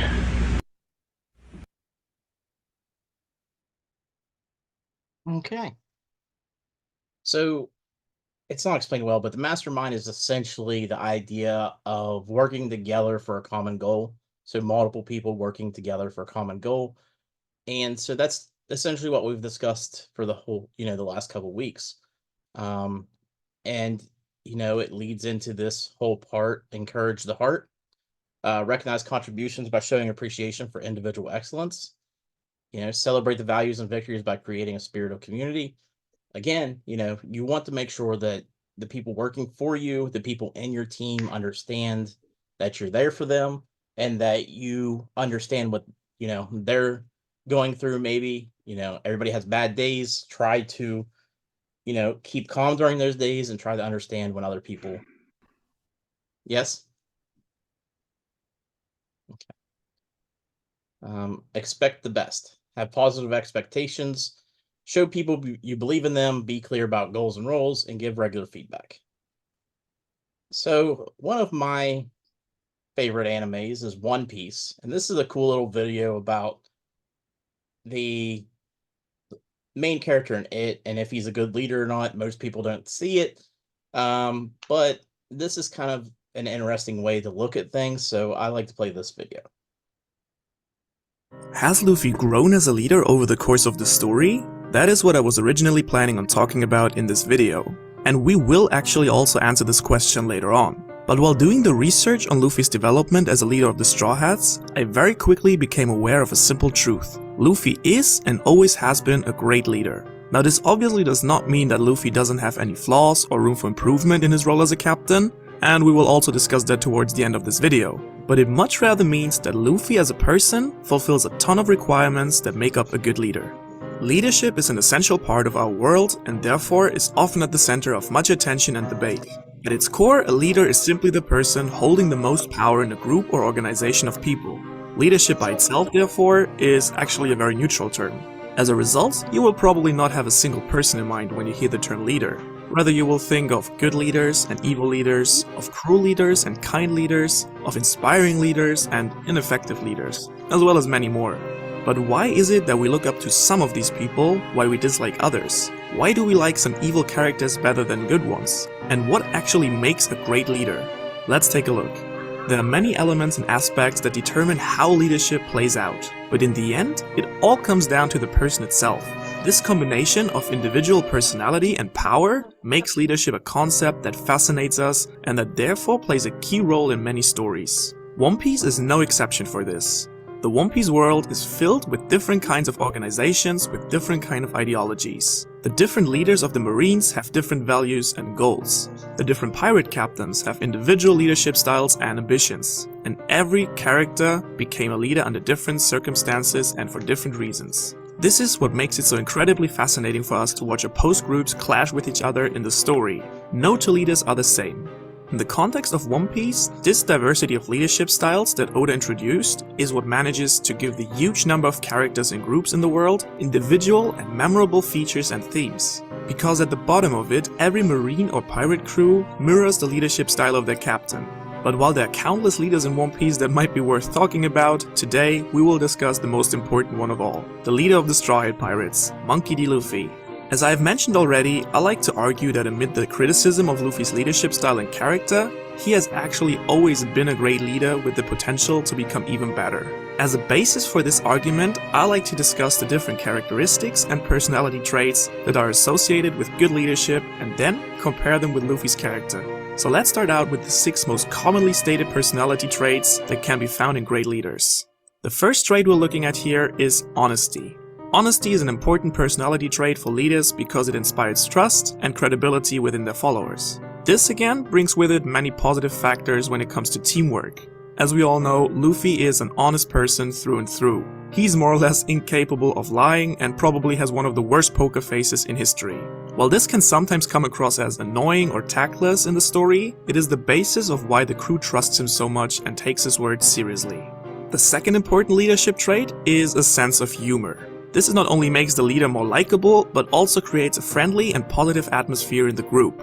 Luffy's sense of humor and the lightheartedness that comes with it are the reason that the Straw Hat Pirates are so very different from any other pirate crew you could come across in the Grand Line, with maybe the exception of Shanks. The crew feels comfortable and respected, and are able to form bonds on a level that goes far beyond what most other crews can achieve. An example for his comedic side would for example be Luffy's imitation of his crewmates.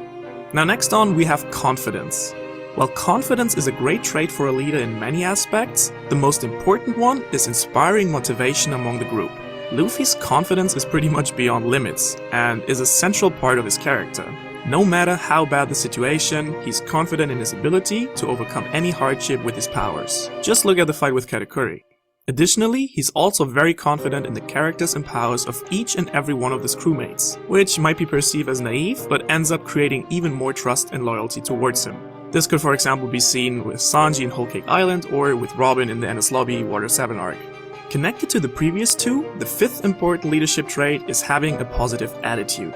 Approaching challenges and hardships with a positive perspective is important in order to enable your group to create the necessary conviction and motivation to tackle these challenges.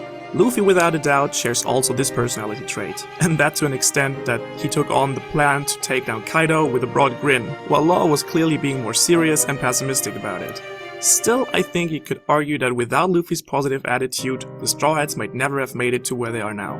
Last but not least, the 6th central leadership trait is creativity. This trait is important to find creative and flexible solutions to unexpected problems. Now, while Luffy is in no means a genius when it comes to creating creative strategies, he's definitely proved to be creative when it comes to fighting. His creativity can especially be seen in the way he uses his Devil Fruit in more than creative ways. Simply the way that his gear system works is more than creative by itself. Additionally, the way he has built his crew can definitely also be described as creative.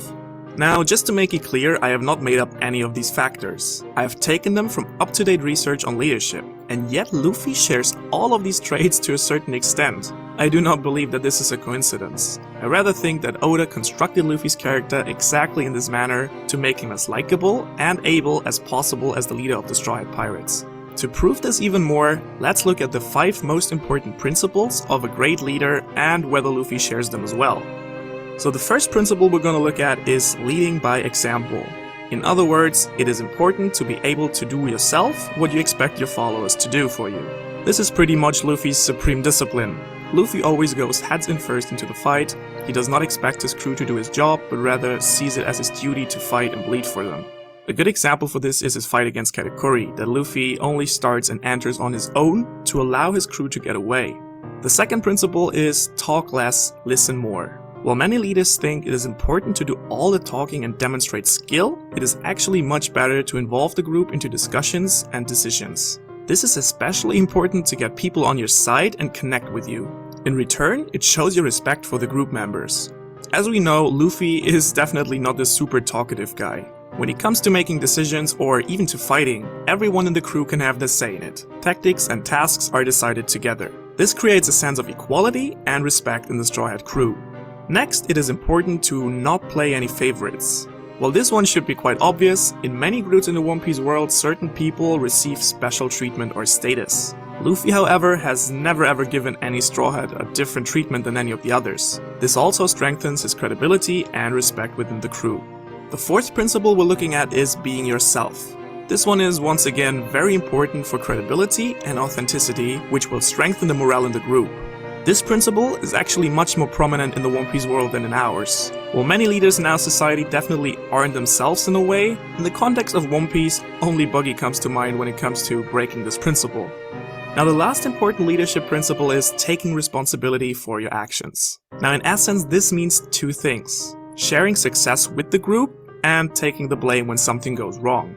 Luffy does not only take the responsibility for his own actions, but also takes the blame of others to protect them. For example, when Big Mom threatened to destroy Fishman Island for not supplying her with the monthly candy tribute, Luffy took the blame of eating all the candy in order to protect the island from Big Mom's wrath. Also, when Katakuri apologized to Luffy for Flampei interfering with their fight, Luffy told him that fighting dirty is normal in a battle between pirates and that it was his mistake for not dodging it.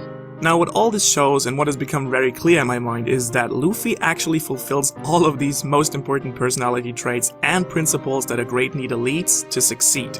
He inspires and motivates his nakama, and he has built a crew that is as loyal and close as maybe no other in One Piece.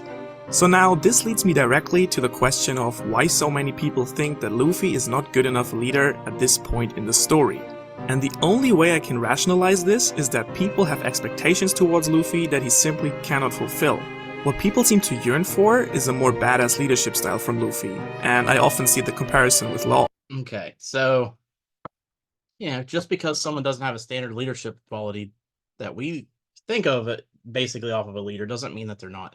I really like this video. I mean, it essentially wraps up the last few weeks of class and discusses it in a character that I know. Hopefully some, if not all, some or if not most of you know this character. So, I just thought I would share that. With that though, we're going to go ahead and take our break. You get 20 minutes. Come back here on the hour mark. I don't think I'm going to start the other PowerPoint. We'll do a team building exercise. And go from there. Okay, so see you guys all in 20 minutes.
Hey everybody, welcome back.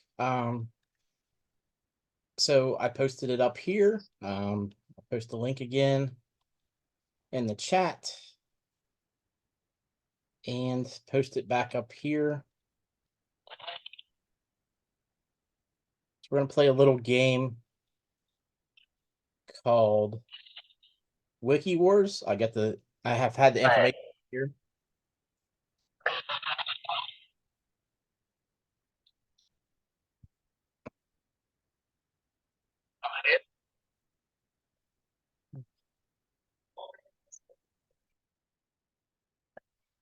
Okay, so what we're going to do is a team building exercise that can be played online. It used to be competitive, but I think it works really well as a team building exercise to help people understand others and whatnot. So I'll share my screen of a Wikipedia page I already have up, as well as share the original link.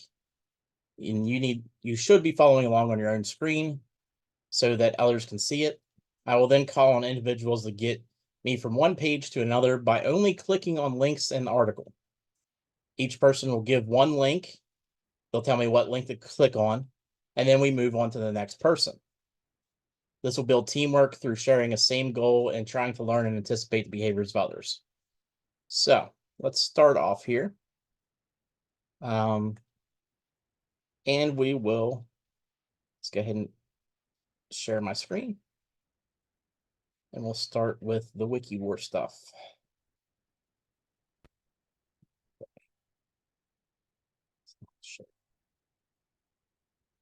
So we're just supposed to communicate via like sharing links? Yep. So don't talk to each other or talk in the chat. You will pick a link in the article that we would be on at the time. And the idea is to try to get from one place to the next as quickly as possible. Okay. So it will be, we're going to start with cat. And from cat, I want us to get the dog. Okay. So everybody read along and use the participants list. And we'll start calling on people. We'll start with Abdul. So you're at cat and you need to try to get the dog.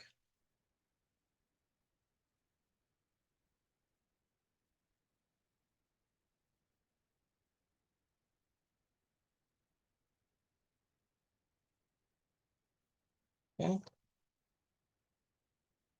All right. How about Azada?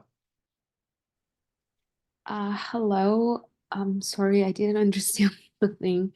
Okay, so the idea is just by clicking links, I want to get from the word cat to the word dog.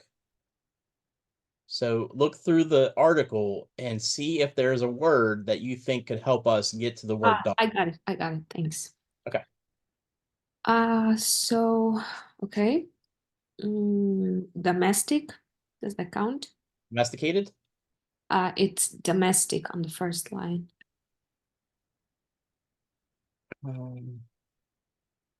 Yeah, I can't click on it. It has to be something I can click. It's clickable. Okay, gotcha. 1 second. Domestication then? Yes, domesticated. Okay. All right. So next, we'll go back to Abdul. I think he logged on now.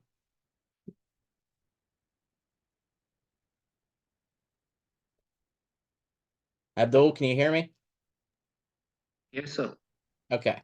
So we're on domestication of vertebrates, and we need to get to dog. We started with cat. We're trying to get to dog.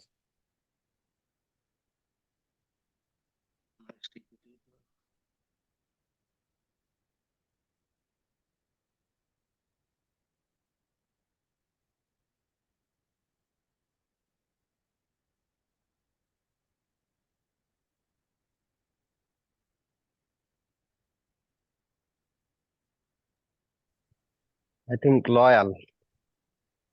Loyal? Yes, Okay. What paragraph's that in? because But you have to click on something in the article. Where is the place? That's what I'm searching. What was that?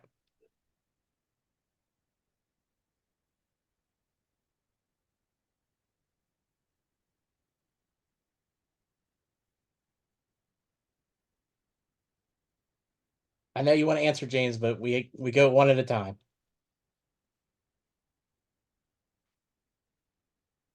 So Abdul, what do you want me to click on? That's what I'm thinking. Do you have the page open on your own screen? Yeah. Okay.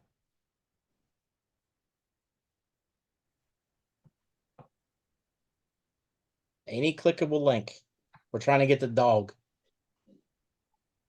Timing, Taming? Okay.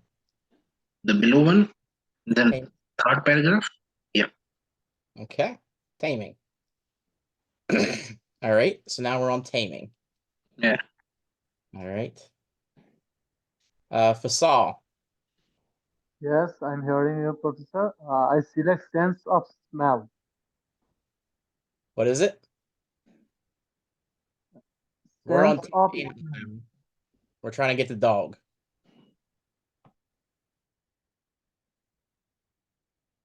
get the dog.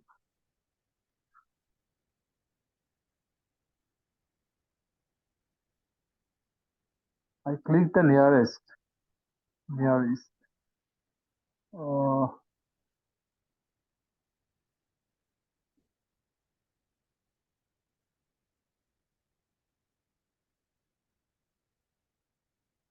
Yeah, I got this.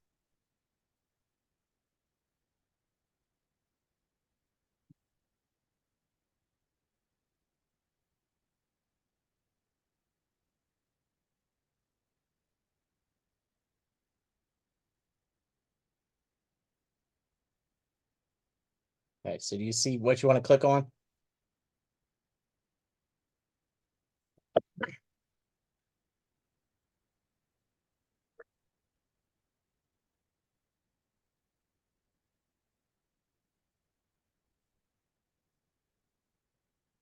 I can share my screen.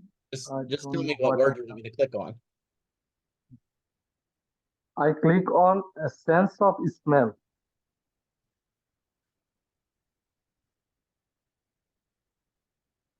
What? Professor. What was just, that?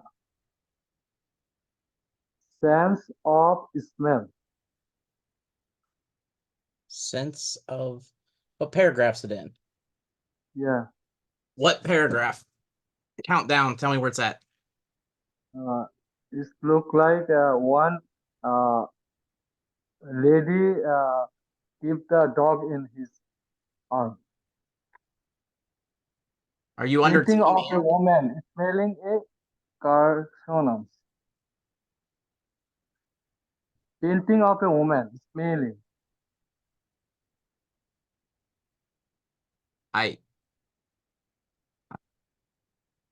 Training an animal? I don't understand. I don't see what. Are you on tame animals or taming? No, I think he talking about sense of smell. Maybe I don't know. Yeah, you are right. I am talking Yeah, about sense of smell, right? yeah. Yeah. But I try to share. So tame animal. Get the tame animal, and then tell me what link to pick.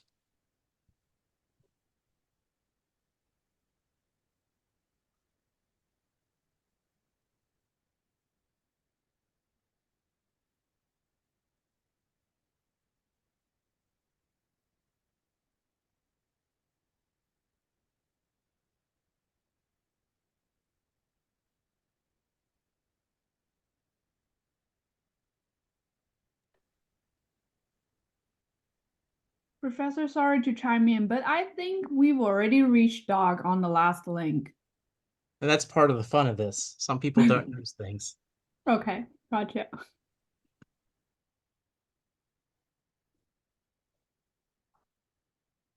Okay.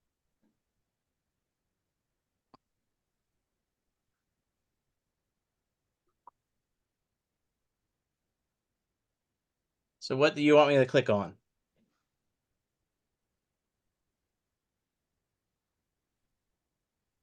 I think I'll move on. Bunyad?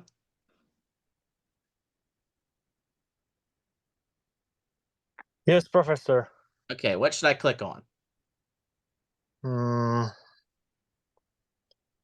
Yeah, to be honest, I was once you told me that once you told us from moving from cat to dog, I simply lost, and in the meantime, you explained, and Okay, I'm so still I'm we go still from one page to the next by just clicking on things. okay. So we're on tame animal now. They went from dog, we went from cat to domestication. Now we're on tame animal. So what do you think is the best way to get to dog? Based on what I can click on, the stuff in blue. Okay. There. This one.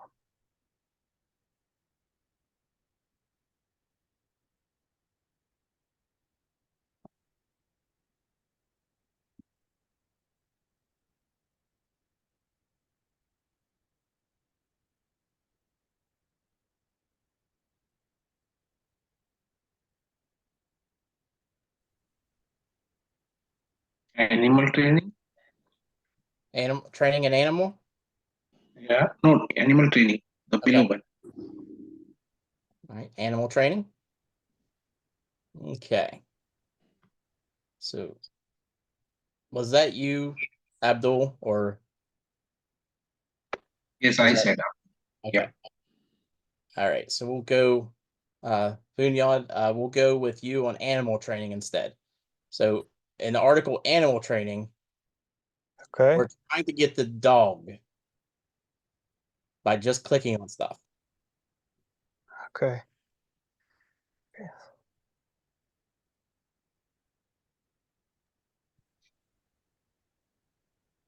Seeing eye dog. Okay. That's probably a good one to pick. All right.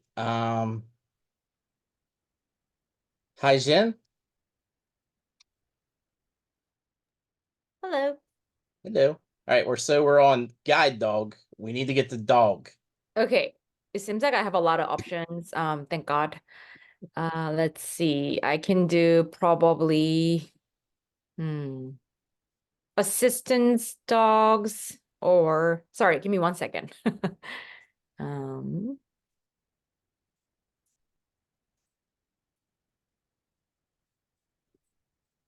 Closer to the dogs. Are we allowed to choose from the breeds all the way down? Yeah, you can choose everything. Anything you Okay.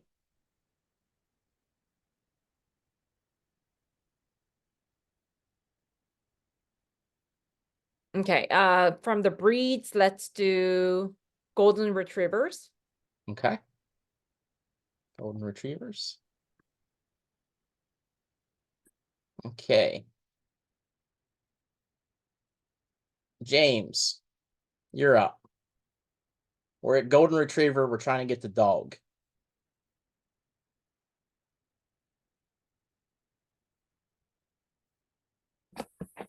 One second. Let me just pull up the.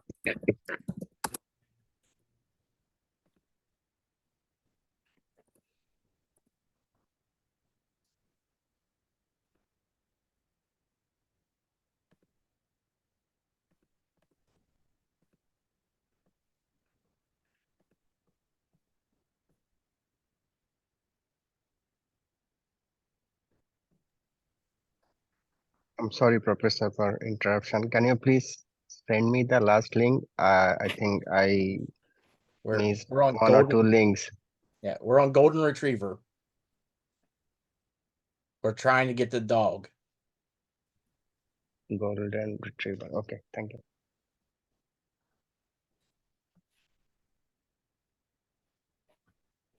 I was hoping I would just say dog on one of them, like the last one.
You found anything, James? I was hoping it would just have dog as one of the links, but I'm not seeing one yet. And there's just a lot of dogs popping up, so I'm just having a look for 1 sec.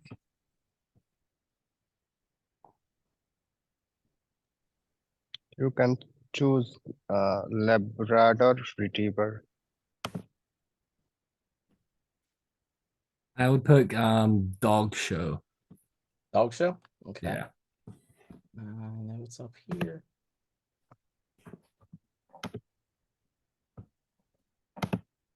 Okay. Dog shows. All right. Joshua. We're at dog shows trying to get the dog.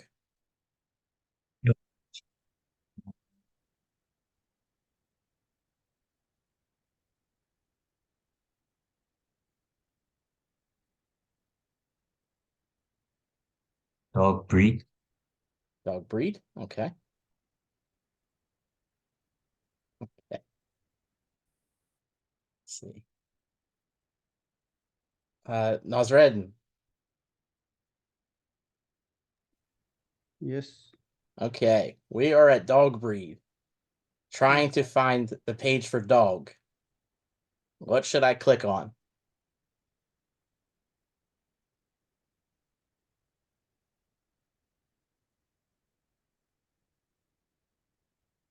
I will become coat color. Coat collar? Mhm. Okay. There's a dog link, I guess. The first one. I know, yeah. That was easy. All right. The nod. All right. So we're at dog coat. We're trying to find It's- dog. You can see the first link is dog. You just call Dog. it dog. Okay. Yeah. All right. There we go. So we'll play this again in later weeks. Class is actually, we only have 1 minute left. Or we would play another one. So, maybe next week I'll make some time for this for some team building exercise. But I know I didn't get to everybody, but what's everybody think of this little game?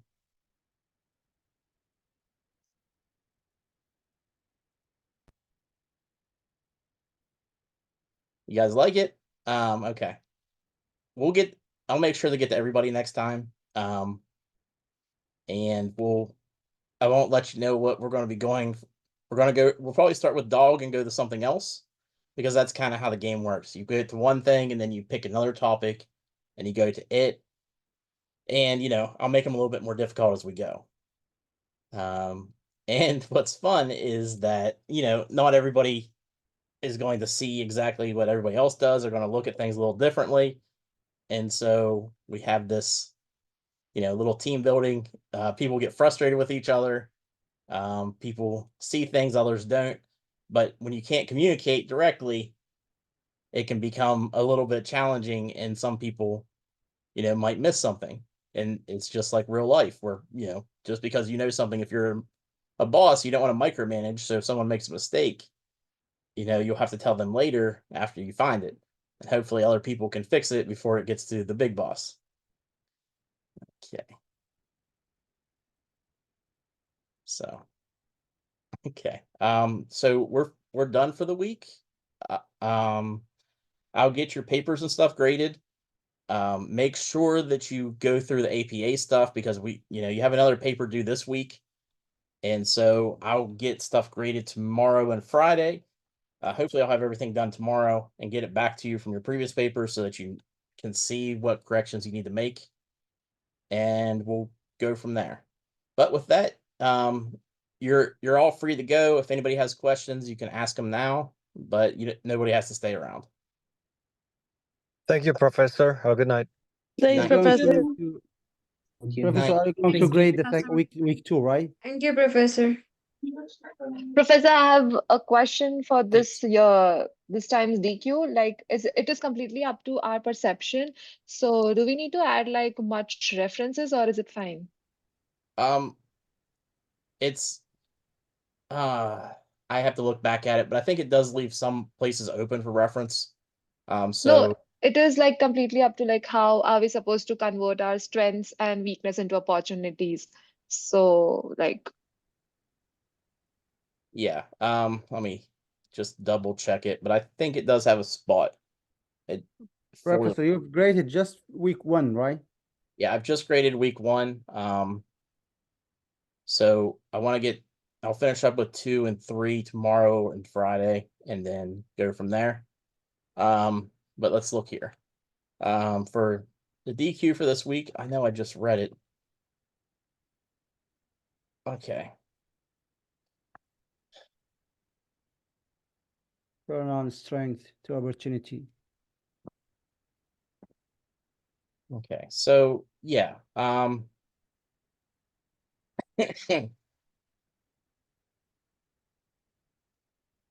looking at it.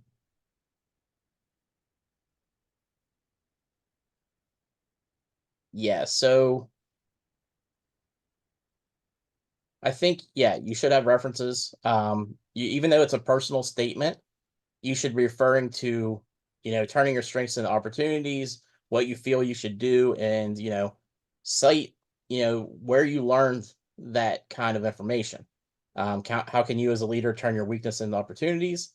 Again, what made you think of those differences? Where did you get that information from? Okay. okay, thank you, Professor. You're welcome. Good night. Thank you, Professor. Have a good night. Night. Have a good night. Any other questions? I have a quick question. Yes. How does a short VCS work? If you just put like a 1-page statement of what you missed in class, that would be fine. Okay, got it. Thank you. And Professor, I have a question. Yes. From the beginning, I was in the class, but my audio is not working. But I heard you completely crystal clear. So do I need to submit a VCS or I don't? Could you hear me? Yeah. Because I didn't get you when I went around and did the roll. So you weren't here in the beginning. Yeah, like 3 or 5 minutes after that, I completely hear all the class, but my speaker is not working. Several times I just leave the class and join. So after that, it's working completely. Just do a small VCS of what you missed, and that'll be fine. I'll mark you as present instead of late. But I didn't miss anything because from the beginning I was in the class. I mean, you weren't logged in when I took roll or took attendance. So sorry? I said you weren't here when I took attendance. So just, I just want you to do a small VCS. You don't have to do a full one. Just do like a small page about what you missed, maybe. Look at the video, get the stuff that you didn't hear, the stuff that you weren't here when you logged out for a little bit, stuff like that. Oh, okay. Okay. Hello, Professor. Yes. The same problem happened. I joined the meeting 20 minutes before the class started. Yeah, I saw yours. I already sent you a message about that. I didn't see. Really? Yeah. But it's not visible here. Okay. So I went back and double checked. Hello, And Professor. yours was upgraded. Same thing happens to my side, but I am leaving during the break time. So I joined the class. I don't miss anything. Am I? You weren't here when I took roll. I don't know. I went back and checked. I didn't see anything from you prior to that. So I just need But I you. joined the class before Time it the so I can start. reach you. During a break, I need to leave due to network problem. So anybody who was late that wasn't here, I'm just asking to do a small VCS to move them up from being late to present. So, I mean, you could still have late. It's not going to hurt you unless you have a few of them. But, I need to make sure that everybody actually gets here on time. I don't want to waste 15, 20 minutes waiting on people sometimes. So it's just the same for everybody who wasn't actually here or wasn't here when I took roll. So, okay. Yes, the nod. Yeah, I just have a question about the CLA one. So it says to get peer reviewed references. I'm just curious, like what could you like share a few good sources to find peer review references? Because sometimes I just pick up from like the internet and I'm not sure if I can consider those peer reviewed. Well, peer reviewed is anything that's like in a journal, you know, stuff like that. Westcliff has its own, like, you know, you can get into the library site and find stuff. You can just, there's Google has its own kind of journals, articles and stuff like that you can access for free. And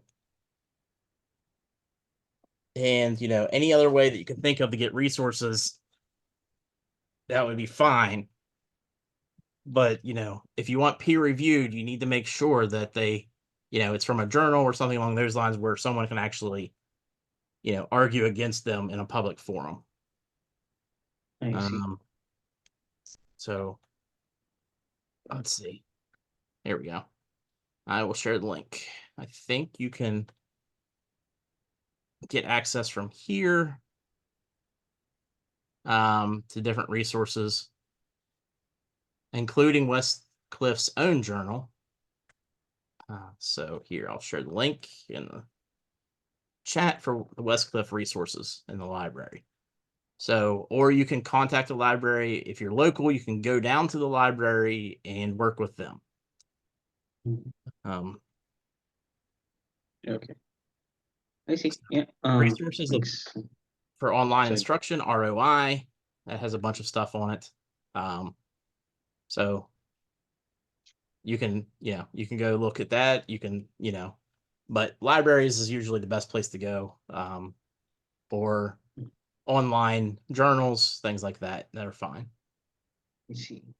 Okay. And if I reference a book, for example, that's just like someone's biography. Is that fine? I know it's, I don't think it falls into peer reviewed, but It's not peer reviewed, but it is a decent reference. Let me see what the assignment actually require peer reviewed. That I would count that as an academic source. So it says at least 4 academic sources.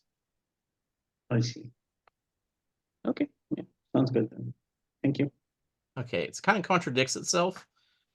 It says 6 and 4. So I will just say 4.